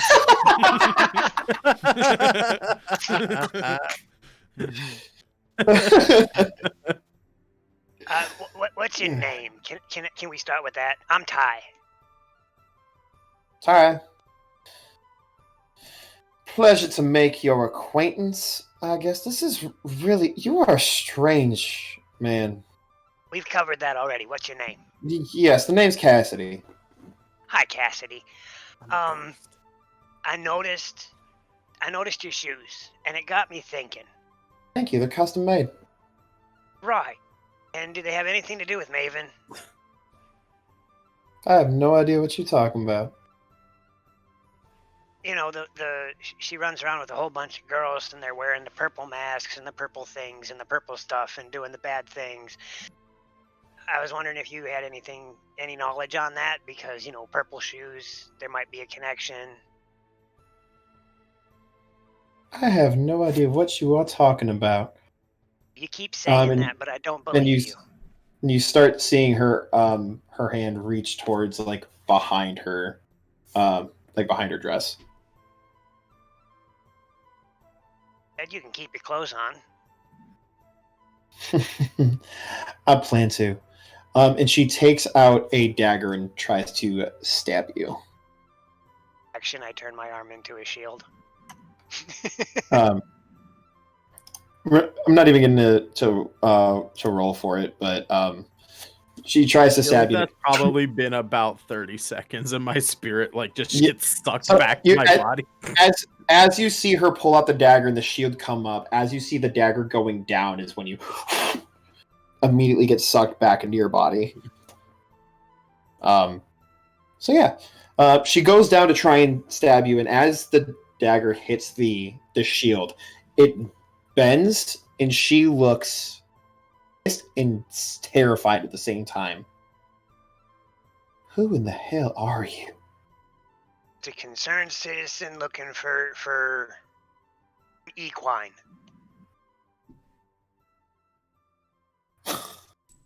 That's what this is about.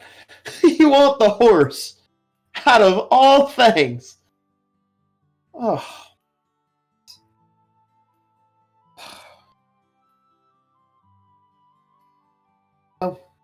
This ain't going to do me good anyway. Tosses the dagger into the corner of the supply closet. So what am I going to get out of this, then? I won't say that you're connected to her, and you can not have to worry about this saloon getting raided by Jeffries. Intimidation. Yeah, you got it, brother. Either intimidation or persuasion. Intimidation or persuasion, whichever you want to do. And I will give you I will give you a +2 on the situational bonus. Man, So wait, did I see her? Did I see him block the blow, or did I just see her? You saw the dagger coming down and the shield coming up as you were being sucked in, but you didn't see the aftermath. Okay, so yeah, I would be rushing in there. If you kind of, you rush on in, and they're just standing there, and you look in, and you see, like, she's like, "Who in the hell?" And you look in the corner, and like, because like, it's like Ty's still standing like down there, and you look in the corner like past him, and there's a dagger that's like bent almost like a full 90 to maybe even more degrees. That's just laying in the corner now. Oh, I'm sorry. I thought this was the Sloon Loo. Oh, there's room for two. Come on in. Things get mighty interesting. When he steps in, can you see me standing behind him with a shovel full of ice, just like also steps And in? who in the hell are? Okay. What in the actual fuck is going on right now? Ma'am, you need to cool off. Yeah, it's probably a good No. idea if you just. And who the fuck are you? Oh my! What in the fuck? Okay, hold up, ma'am. We were all just I'd looking like for to the introduce bathroom you. and took a wrong turn, but I'd like to introduce you. This is the doctor.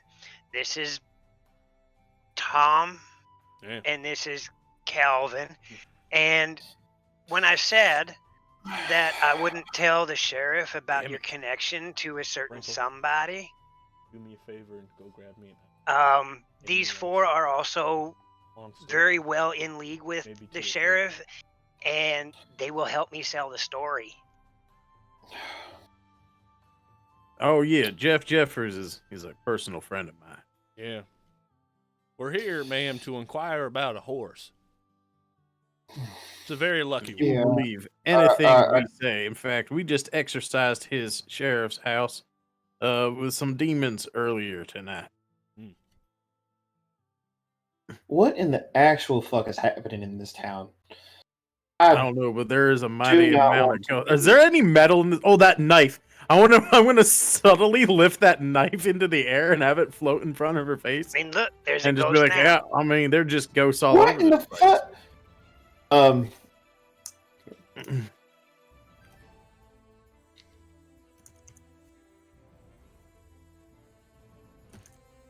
Yes.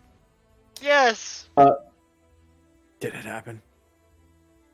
As Ma'am? she is like trying to process everything that's You happening. need to cool off. Would you like some ice? No, thank you. Tom, was it? Ugh. You know what? I will gladly tell you where this fucking horse is if y'all can just fucking leave. Oh my lord. Thank you for the assistance. Head out near the stables. About an hour ride towards Wilson, out in the desert area over there. There's a little shack that Luck is being held at. A couple of the girls are keeping watch. We were going to use it to blackmail Sable and Gable and get full control of the carts, but at this point, if y'all could just fucking leave. How do you blackmail What? a horse? It's the only male horse they have. If they can't have any horses, we have complete control of their Oh. economy. So it's not blackmail, but it's Look, it's been a long day, and I just had all you motherfuckers walk up in here, and I tried to stab him, and my knife bent. Do you know how hard you have to Also- hit? Like, it's floating. You see that? what the fuck? And she passes out. Well, Yeah, but I do agree with you there, Tom. I don't think that's technically blackmail. I do think it is well. more of an equine ejaculation extortion. I think is Equine, more yeah, more.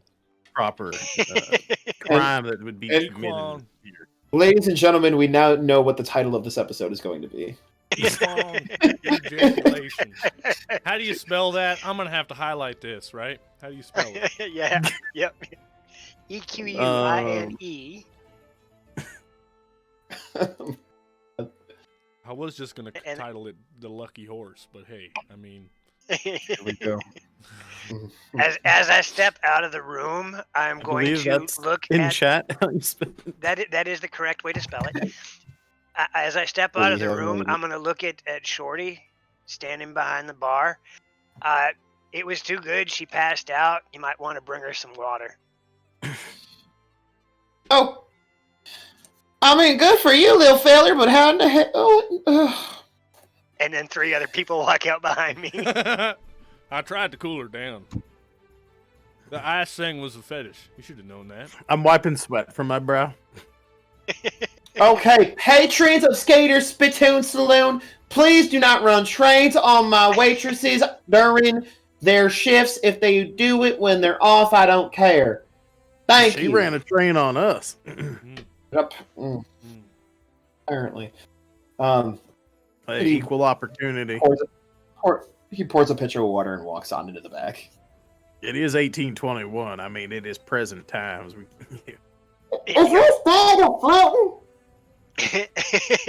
There's a ghost in the room. It was actually 5 of us. Ghost! Oh, that's true. There was a ghost. You guys head out of Skeeter Spittoon Saloon. Make your way back to the stables once again. Drink. You got a cup. I don't know what to do with his ice now. I'm just gonna be holding these ice cubes now. Thanks, Amy. Appreciate you. Well, Bitcoin ejaculation extortion. Pupper. Ice, come. Do you guys wish to get with Sable and Gable about procuring horses to get out there, or do you guys just want to walk it? I mean, I want to get with them, but not because of that. If they are willing to let us abscond with a couple of equines before we leave, that would be fantastic. They set you guys up with a couple riding horses. Since you guys are doing something specifically for them, they are more than happy to let you guys on out into the plains area. It's about they just hand 20 minutes. 2 halves of a coconut.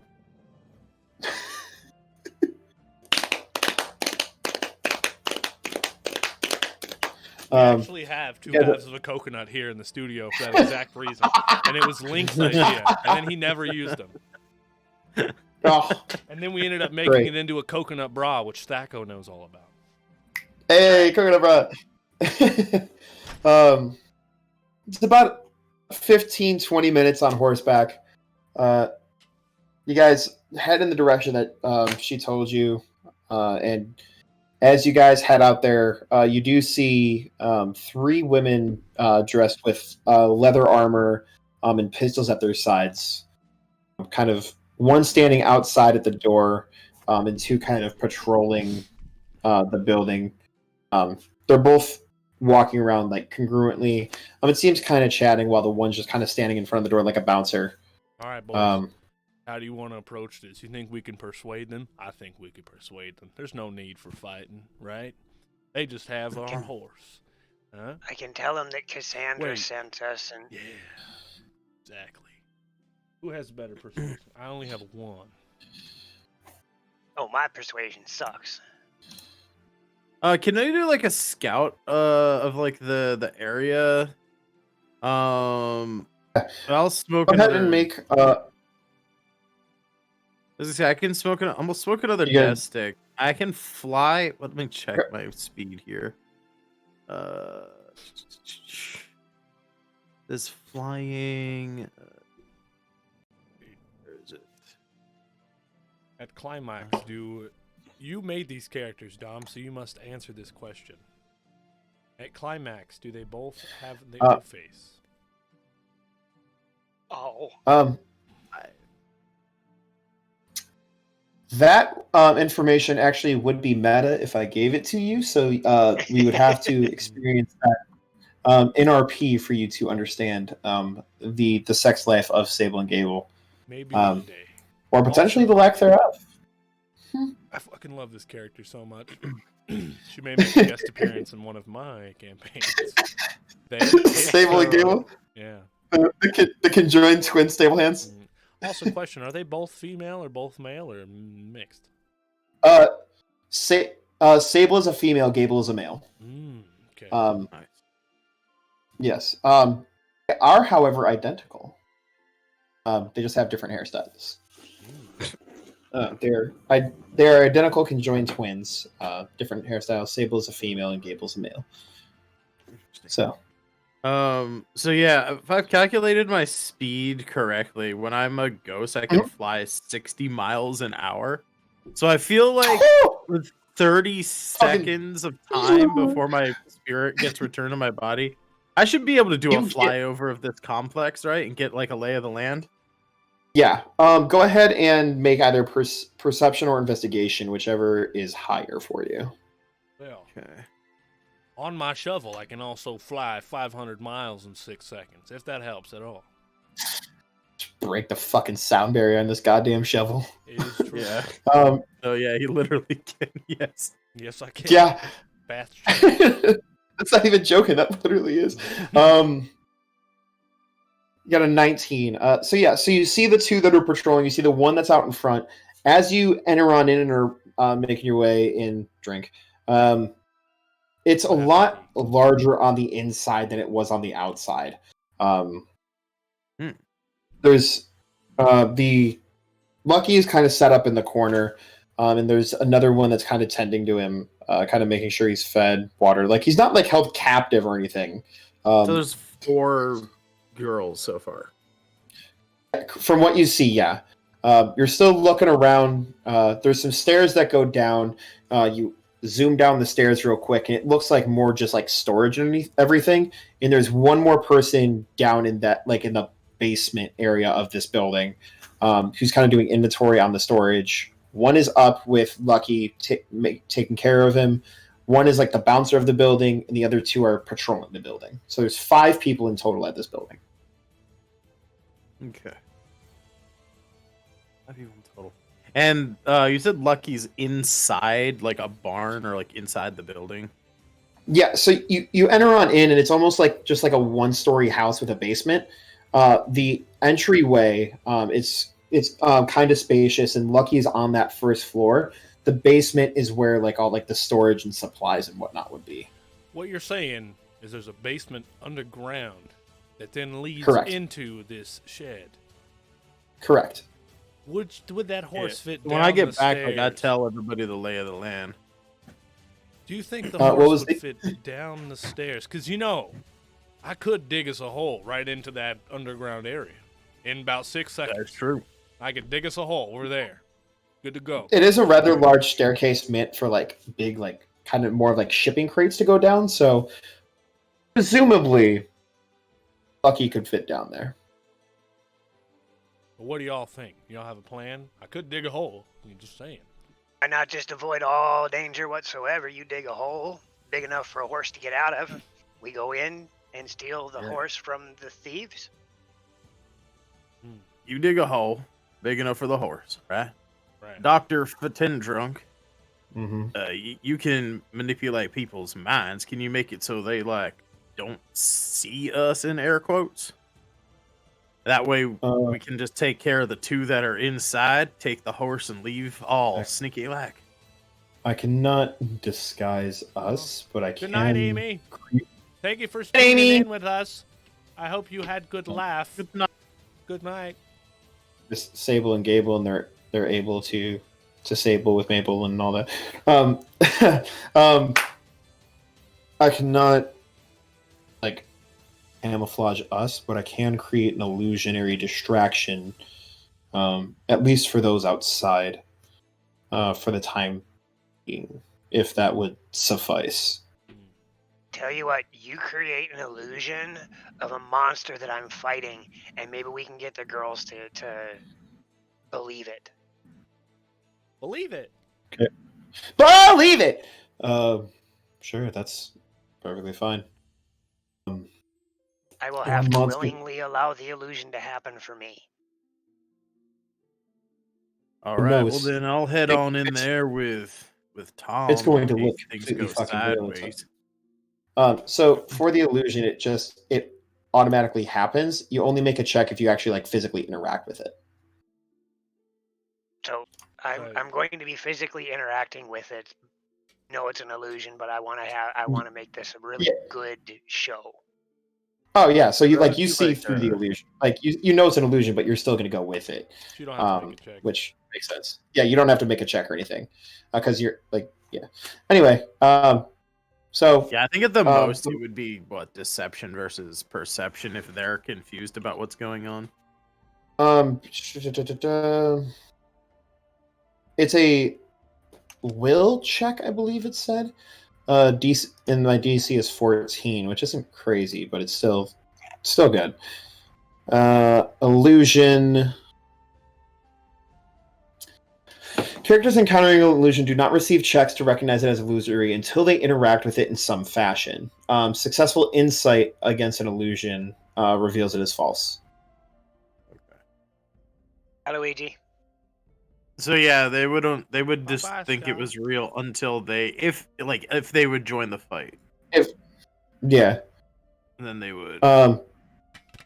So the creature can, or like the illusion can be up to 6 feet, like in a 6 foot cube. So it's going to be like a 6 foot tall Fomorian, like barbarian, like with a giant club. And Great, I'm gonna come up to its groin. Yeah. Okay. And that will be there. And as you guys start kind of placing this illusion and getting it set up over where you guys are waiting for it to keep the distraction, Tom? I'm going to slam my shovel on the ground. I have a ranged ability on my shovel that just allows me to hit it, and then it goes. So I'm going to have like a diagonal slope for me hitting the ground like a golf club would say. Like, swoop, and then it's going to go about 20 feet diagonal slope, and then I'm going to go down the slope to the bottom where the wall is, and I'm just going to go a shatink, and I'm just going to tap that bad boy, and then... Then the ground is going to just completely disintegrate all the way into the storage area from wherever we were. I could legitimately make a 16-mile-long hole by slamming the ground. So yeah. Do you have like the subtle quality or anything on that action or no? No, but it's so fast that like. Yeah. But so there still is going to be noise from it. But with the illusion and everything set up by. It's almost Doctor like the Tinkerer. So the ground is going to tremble a little bit for me doing this, right? But it almost adds to the illusion of the giant stomping around. So I'm going to be making perception checks for the 3 outside, to see if they notice anything happening. They do have a negative modifier due to the illusion as. Yeah, they all fucking fail. So the illusion setup works perfectly. I will remind you, Turk, you can move with your burrowing ability. Yeah. Or you can like project it out in front of you. You have the option. Right, but I didn't want to leave you behind. I wanted to go in with you. You know what I mean? I mean, hey, that's fair. Yeah. I'm not that far So away. you perfectly burrow out this tunnel. You see that kind of off in the distance, when you're looking at like the building now, the 3 that were like outside and patrolling are now like all in the front, and you hear like cheering and like some side bets and a couple coins being tossed around. It sounds as though that they're like betting on who's going to win out of this giant and this tiny human. Nice. They had what no I was wanting, but that it was an illusion. Yeah. Nice. I know you were wanting more of like a like definitely a different feel, but like they're just like, yo, he's gonna fucking kick his ass. And there's one that's just like, I got 10 gold on the gnome. And they're like just throwing coins around as you just completely burrow out this tunnel. So you get to the storage like lining of the basement area. What do you want to do? We get there. What do we see? It is currently the wall of the storage area. Oh, there's a wall here. Right. Yes, that's how buildings work. First, we must get rid of this wall. I thought maybe it's old western, right? So I thought that maybe this basement was just literally a hole they dug underneath this shack. I didn't think there was a wall there. So okay. I could burrow through this wall, but I was gonna say, how many levels of burrowing do you have? Can you burrow through is it stone walls? Can you move through stone? It is stone walls, but he can burrow through it. He just didn't say it, and I just wanted to be a bitch about it.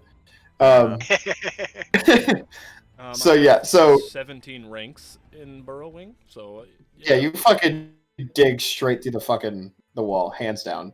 Yeah. So I'll just carve through that shit. Ping, and it's just gonna, and we're just standing there, me and him. The one that was taking inventory turns around and sees you guys standing there and goes, "Yo, how in the fuck?" Pulls out the pistol. "Can I help you?" And pulls the back on the revolver. I don't know guns. Howdy. Howdy, partner. Pulls the hammer back. Thank you. Pulls the hammer back. Howdy, partner. And is aiming at you. My name is Tom Thomas. I'm sorry if I disturbed whatever you're doing. I'm a miner to the local mines here. We're digging through, getting us some ore. Sorry that I ruined your wall. You burrowed. What the fuck? Yeah, well, yes, sir. We've dug through my wall. We've been digging here about 7 days. I'm surprised I haven't seen you yet. It took me about 7 days to dig this hole. Mm-hmm. Look at how big this hole is. You think I'm lying? You see how big this hole is behind me? One man can't dig that in 6 seconds. Biggest hole I've ever seen. Yeah. Me and my friend here, we are miners. Okay, but that doesn't answer why you dug through my wall. Oh, I'm sorry about that. I was wondering why this wall was here. You guys don't have permits to be here. We have permits to mine here. We didn't I'm gonna know sense, he was is there here. any metal in these boxes and these crates and stuff? There is metal specifically behind her. Yes, there is metal behind her. Can I attack her from behind with one of these crates? And just try and knock her out? With the crate or what's within the crate? Well, I'd be manipulating the metal inside the crate, but I'm assuming it's in the crate, right? If the crate is closed, So- then he would lift the metal. If the crate is nailed shut, Yeah. Okay. I just want to yeah, so- force pull an object into the back of her head. Yep. So, and that would just be a routine check. She's a fucking grunt. Okay, so it with my move works metal, exactly. I'd get a 16 with a routine check for hitting a minion. So yeah, that hits her in the back of the head. She's like, "We have permit. Can I see your permits?" And as she says that, you see the crate behind her lift up and smack into the back of her head. Yeah, it's literally just well, I got my permit right here. And I'm just smack her in the back. And she just goes face first down on the ground. She is unconscious, out like a light. Well, I hope that answered her question. Good job, Calvin. We make a good team. Randy, you okay down there? That sounded like a large jump. Hey, I just dropped it on my foot. It's okay. I'll be right upstairs. You gonna try to imitate what she sounds like, dude? Go ahead and make a performance check for me. Yeah. Would that be? I think that's deception because there's no performance. Oh. There is a performance one. Is there? I don't see it. It's just There's no perception and performance. persuasion. Dang. Yeah. I must have read it as performance instead of Insight. persuasion. Intimidation. Perception. Yeah. Go ahead. Go ahead and so- roll deception then, I guess. Probably deception. Yeah. 19. Not So bad. close. Nice. Very close. Okay, You got well- one off a crit. One off making you drink that ice out. Calvin, Okay, tell, well- tell her to go outside. Well, I hear some commotion outside. Maybe you should go check on that while I dislodge my foot from this crate. yeah, sure. I they might need help outside. And Mommy long legs. you hear the step. Hello.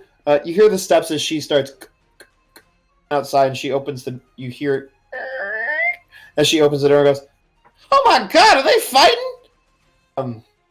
And you hear the door slam as you still hear cheering out in the distance. Just run up there. Time to make our move. Run up there. Hey, I'm assuming the horse is tied up. Untie that guy and just slowly. The guide horse him. is. The horse is not tied up currently. He's just like Jay chilling. He's been like getting just taken care of. Like, whoever that bandit was, like she was just like brushing him and just taking care of him. Nice. So he's literally just Jay chilling. Like he's just having the time of his life. And you're like I'm new just to like this. guiding him, and he's like, What I mean is, normally in tabletop games, when there are horses involved, they get murdered and die. I've never had one be treated nice before. True. Yeah, it's odd. It's true. "Oh right." It's almost like this is like me DMing and not Yeah. like I'm usually the some, one murdering like, horses too. some Poor barbaric Elmers. red-haired demon who kills all of Not his like horses. we had a in his whole games. campaign where the only source of food was horse sausage. But yeah, let's throw a halter on there and get a lead and fucking get out of Dodge, man. I won't be around here. So where are we going? Wait, what? Did the horse just talk? Did the horse just talk? to Calvin, us? that horse just talked to us. Yeah. What's up, guys? How's it going? Well, we've been hired to Hey, take you Lucky. back to Sable and Gable Stables. Yeah, man, we heard that you Oh. got kidnapped, dude. We're here to assist and save you. Oh yeah, they offered me food and I was kind of hungry, so I said why not. Did they offer you food? But lucky, we have even better food back where we just came. Come with us. That's your food son of a and bitches bitch, for you. Oh, now you're talking my language. Let's go. And he follows you guys on downstairs. Sees the giant hole, and just shrugs. You guys For you. make your way out of the hole. Hell yeah. All right. Sick ass. Now, we Do did I- make this hole far enough away that we're not just like Oh yeah. Yes, you guys don't just like Hopping pop out. up and are like standing right there. Yeah, It's like like it's 100 feet. You guys have space. But Yeah. when we get out on the other side, past the slope, I want to turn and see what's going on with Doctor and Ty. Make sure they're all right over there. The doctor is like just kind of like chilling by a rock, just like you can tell he's looking at the illusion, but it looks like he's just sitting there staring at it. But like you can tell like just like his like fingers like underneath like his arm that he's like crossing his arms are like kind of like twiddling it as almost like he's like managing like a puppet. It's super fucking subtle, but he's controlling the illusion to like have like this duel with Ty. Take care, gray-haired. Gray-haired gaming, have a good day, friend. Hey, I see that you said you want to have a Q&A about Sable and Gable. Join the Hero Approved Discord. We are soon going to be making a Approved Adventures section where we can have conversations just like that in there. So stay posted. Does someone have the link to the Discord soon? We're actually going to be doing a lot of maintenance and updating to that Discord very soon. So stay posted on that and hop in there because we could absolutely delve into these characters more because I also kind of want to. yeah, me too. Very cool. You don't have the... Sable and Gable will live No, on. I don't Give me a have sec, I'll get the Discord link. command for the Discord link. Thaco's gonna get it. So just a sec. Join that bad boy. And yeah, I need to make a team Discord link. There you go. Yes. How far away are we from that rock? You That guys are Dr. probably about Fatendrum. like 50, 60 feet away from it. Okay. I'm gonna tell. I'm gonna like, hey, Tom. Yeah. You get this horse into like the tree line, so they don't notice You us. mean the I'm gonna try tumbleweeds? We do, This You is see a it. western. You see a tumbleweed pass by. Yeah. Well, yeah, but like, we're not in the desert. Fair. We left the desert. We're in the, we're in the plains. It's probably. I will use my hero point to edit the scene and add a stand of trees. Nice, dude. So you're looking hide the goddamn horse, and it's not just an open fucking field where they can see us. You guys are in an open prairie, and he fucking points to the corner. He's like, "Take him into the tree line." You're like, "There's not a tree line," and you look over in the corner, and they're like, it almost on you. There's a fucking tree It line. finally So renders you are- in. You're like, you don't have your graphics set design up. you are not Sorry. 95% sure that tree line was not there. You're 95% sure that tree line was not there when you dug the hole. Well. But it is there now. All right. I'll see you soon, Lucky. Let's go, man. Well, I'm not gonna question it. I'm not gonna question it. And then So where are the bitches at? And you guys head on into the tree line. So yeah, what I want to do is I'm gonna take one of the large railroad spikes out of my pouch, and I'm just gonna like carefully. So like my short range is 150 feet with my move metal power. I'm not trying to like attack anything, but like I just want to like move it over to the rock where like Dr. Fatendrum is like controlling the illusion and whatnot. And I'm just gonna like do like the shave and a haircut, like knock with the metal spike on the rock that he's like leaning up against, the like that thing to kind of like let him know like we got the horse. He looks over and sees a metal railroad spike floating and knocking on his rock. And he's like looking around for you. Well, like also looking back at the illusion. Yeah, I kind of like step like rise up out of the hole like completely, and I'm like nodding my head over to the stand by of this trees. hole in this brand new tree line, going.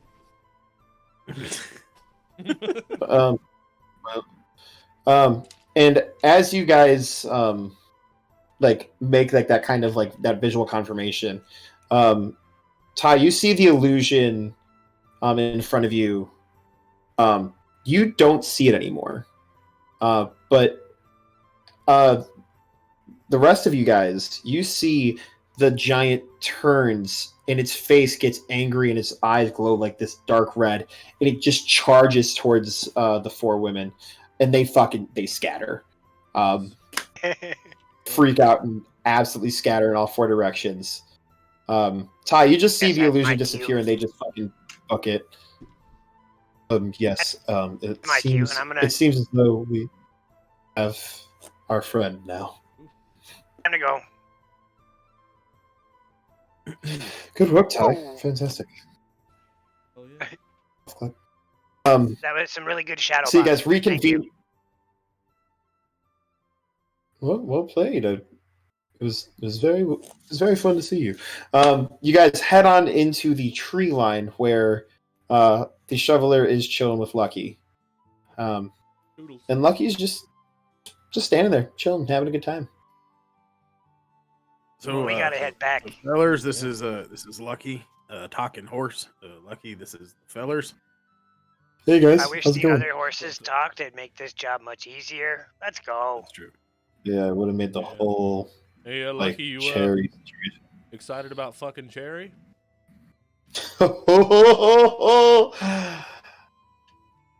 Yeah. Weird question. Does she speak German? Oh, actually, she speaks French. Oh, okay. I was just curious. Anyway. What in Oh, it's not the hell Jerry, is it's French Cherie. and or German? Correct. Let's But it head was a back lost to- in translation thing that I just didn't bother to correct Sable and Gable on because honestly, it's kind of fucking funny. Yeah. Watching them bicker. If I convinced one that it was one, then I would just have to fucking watch them brawl all the time. Every time her name was brought into conversation, then that kind of takes away from my time with her.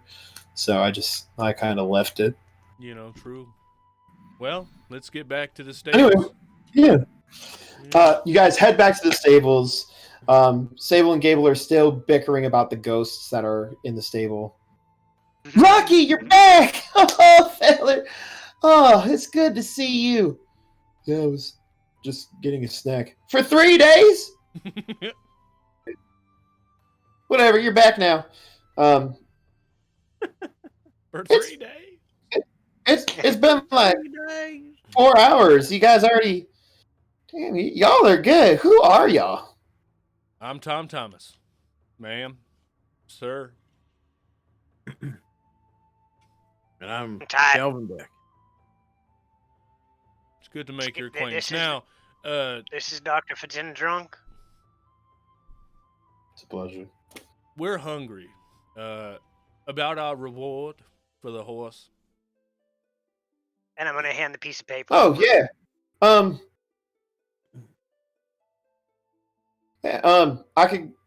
We can give y'all money, or if you guys want to head over to Bud's. Bud's a friend of ours. Got the fancy saloon. He got some good food over there. Oh, we might want to so go we there. can The ju- other place is haunted. Yeah. Oh, you will see What? Disable and See, I Gable, told you this was haunted, Gable. So knock it off. Like I was saying, Sable and Gable stable, son and daughter of Mabel. You will see here labeled on this contract our appraisal of this job. It is is labeled and finally itemized. stapled. I look at it. Did you approve the 250 gold credit for that? I didn't. Did you? Did I? You drunken idiot! If our agreed upon contract isn't up to your standards now that we have completed the job, we can just take the horse back where we found it. No, I'll do it. It's fine. It's just that someone's a fucking idiot and forgot how much we put up for Lucky. Well, if we didn't get Lucky back, we wouldn't have any money, now would we? And they're bickering back and forth. So they go over, get the gold pouch, and hand you that gold pouch as well. So accrued throughout the day, you guys have gotten 350 gold. Yay! So yeah. On top of We're it gonna is go a to the note. fancy place. Yeah. On top of it is a note that says, Bud, treat them with respect. They helped get Lucky. Love, Sable. And then in like off penmanship it says and Gable. As if they traded hands to write the pen. Even though they're both right-handed. But only one of them has the right hand. Fuck.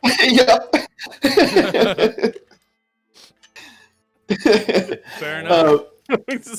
So you guys head over to the Billabong Billadome for the evening. And oddly enough, it's like this like semi-sphere, like a dome-shaped building. But when you walk on in, it's like a regular like saloon. Like it's a lot cleaner and a lot more organized than Skeeter's was. But it looks like almost like it was just a fancy saloon that someone just built a dome over. And as you guys enter on in, there is a little bit of a fatter gnome. He's like 4 feet tall with like an 8 foot fucking tall hat. He's got like a white tux on. He walks over. Well, I'll be damned. How can I help you? Welcome to Bud Billabong Dome. You're just gonna I'll hand run him the piece of paper. Oh, you helped out Sable and Gable. Oh, God, I wish Mabel coming around more often. Anyway, welcome. Yeah, take a seat wherever. Feel free and join the chicanery. There's more than enough going on around here. But yeah, what can I get you guys for food? What can I get started for you? Well, good howdy. Do you happen to have mac and cheese? Do we? You want like just regular, or you want like the bacon and the breadcrumbs and all that? I'm a simple man there, tall hat guy. Fair enough. You know what? Sometimes just a little bit simpler is all you need. I feel you. What can I get the rest of y'all? I think I could go for a Friday BLT. bacon. Fried egg for you, a BLT for you? Oh, I don't see a lot of gnomes around these parts. Because most of them are over at Silica Bastion. Yeah, I know. I probably should give Mom up a call. And what can I get for you, quiet, weird, lanky one? Doctor. Sure, doctor, yeah. Can I get a peanut butter hamburger, please? Fuck. I forgot about we that. will end tonight's session as you guys hang out for the evening and enjoy your meal in a finer area. There are rooms within the saloon that Bud is gonna let you guys stay in for the night. Sweet. You guys hang out, have a few drinks, and enjoy the the festivities at the saloon for the evening, winding down after everything that transpired. It was a long day. Yeah, it was. I was. All right. Good shit, Domilton. This was fun. It's outro time, boyos. Who's going first? Jeff, you're first. Tell us what you got going on. Well, so I'm starting up a new schedule. We're on season 2 of our Ozrin Tales live D&D playthrough. Season 2 just started a couple weeks back. So if you head over to my channel, you can find like all the links and stuff. The VODs are up on the YouTube. There's also recaps that are going up on YouTube. Recap for episode 2 will be up on Saturday at noon. We play at 7 p.m. Eastern, 4 p.m. Pacific on Saturday nights. So that's happening. But I'm already getting prepared for our next off season. I will be running a game called Spaceship Zero, which is a like 50s era sci-fi, like, you know, glass dome, bubble helmets, and like, you know, that kind of like, you know, satellite dish ray gun style kind of, you know, pulp adventure. Tight. So starting next week, Mondays and Thursdays, I'll be working on the art assets for that, like, you know, scenery and things like that. Nice. We're not playing with a grid like I normally do. It's all going to just be like, here's a picture of the area that you're in, and like theater of the mind sort of thing. It's like based on like a radio play style kind of thing. So Mondays and Thursdays I'm going to be working on that, and then Tuesdays and Fridays I will be rolling up random DC Comics characters and doing character sketches. While I'm working on comic book scripts, I got a few things in the works. Hopefully one will be soon to kind of like stopgap while I'm working on the Ozrin Tales. But that's going to be the general schedule. Monday, Thursday, working on Spaceship Zero, black and white, pulp sci-fi art. And then Tuesday, Friday, doing DC Comics. And then those are usually the 2 days that I like substitute other things like Comic Chaos or like my first Friday of the month fan request night. So I wanted those days to be something that I wasn't substituting out like the important artwork. Mark. But yeah, other than that, Wednesdays is webcomic day across the internet and all that kind of stuff. But yeah, tomorrow will be some kind of random DC character, and then Saturday night at 7 p.m. is on my channel is the D&D. Hell yeah. Hell yeah, dude. Good shit. Fucking Thaco, you're next. What you got going on, buddy? So Saturday we have got Adventures of Lorimir, a 5-year-old D&D game that we run I will be DMing that one. The players are most likely going to find themselves in hell come this Saturday as they're chasing down the spirit of one of our players' brothers and father. Sunday is a homebrew adventure by Bard in the North, one of our players. She's finally trying her hand out at crafting something from scratch. Nice. Monday is going to be Dragon's Discourse. I am working on doing some pre-gen characters and map making for GaryCon coming up in March. Nice. You'll also see, I just got done playing around with it, there is a brand new overlay for Dragon's Discourse. So it's going to have a fresh new look. Dude, exciting. That's fucking awesome. Hell yeah. Excited. Domilton. Heyo. What you got going on? Tomorrow, if all goes well, I'm going to be starting up Greedfall. It's a new game I found on the PlayStation Store. Super excited about it. Very reminiscent of like Dragon Age, like that kind of like style of RPG and combat system. So super excited about that. I played around with it a little bit tonight before this stream, just to kind of understand how the basis would be. So that will most likely be a running series on my channel. Nice. And then I've got some back-to-back stuff with over on Goedirt's channel. I've got Secrets of Chicago tomorrow night, as well as the Zweihander campaign on Saturday. And wind it all up that with the weekend on Sunday for our busy day. We finally finished up the Ring of Bees contract, so we're gonna be able to do a lot of role play and kind of digress from that situation. So super excited, and that will be on Joe Dirt's channel at 1:00 Eastern Standard Time. Nice. Which is 11 for 10 o'clock. 10 for 10 a.m. your time.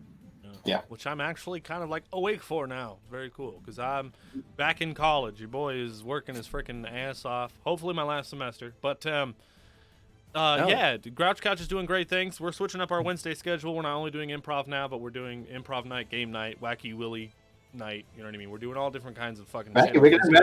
Wednesday. So next upcoming Wednesday is Willy's Wiggling Train Shane Brain No Gain No Pain Show, whatever. So Willy the Wizard is going to be playing games with Shane. It's going to be loads of fun. But this Sunday is episode 6 of Drunks and Dragons.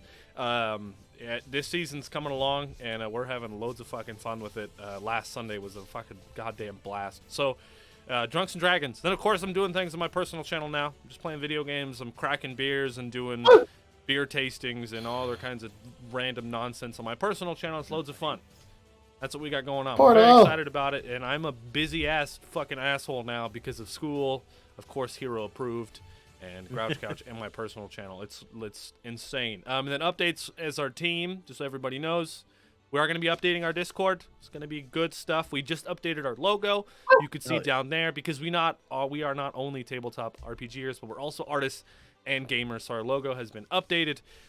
This show here, The Adventures of Allhaven, happens every other Thursday. Next time this happens, 2 weeks from today, it will be on Dragons of the Dining Room, and Thaco will be DMing it. So if you want to continue to follow the adventures of these guys, and when that happens, we might have other people here from the team playing along with us. Loads of fun.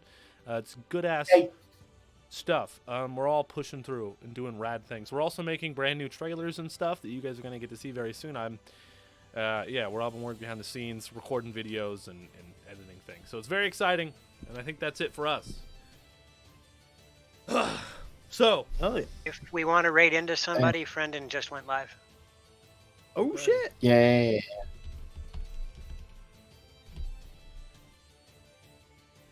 All right, guys. Everyone that's here, Viper, you just popped in, buddy. Thank you for being here, brother. Coming in, saying hi. You're gonna whack your Willy night. Yes, exactly, Viper. Anal Man. You're going to have to tune in to see what is up with that. Yeah, it's going to be loads of fun. Everyone that's here, thank you guys for joining us tonight. You're fucking fantastic. We appreciate your involvement. You guys rock. And we appreciate your time. And thank you for joining us on this adventure. This adventure of Allhaven. Sprinkle set. Very good. So stay posted, everybody. I think during the day before Joe Dirt stream tomorrow, I'll probably be streaming on my personal channel, depending on what my schedule entails. Because I don't know if I'm going to be on, sadly, Secrets of Chicago. Because it's bi-weekly now, right, Dom? Sure. And I don't think I have enough time. But I'm going to talk to Joe. We'll see what happens. We'll see what happens. Okay. Good night, everybody. Good night. Goodbye. Bye. Okay, bye.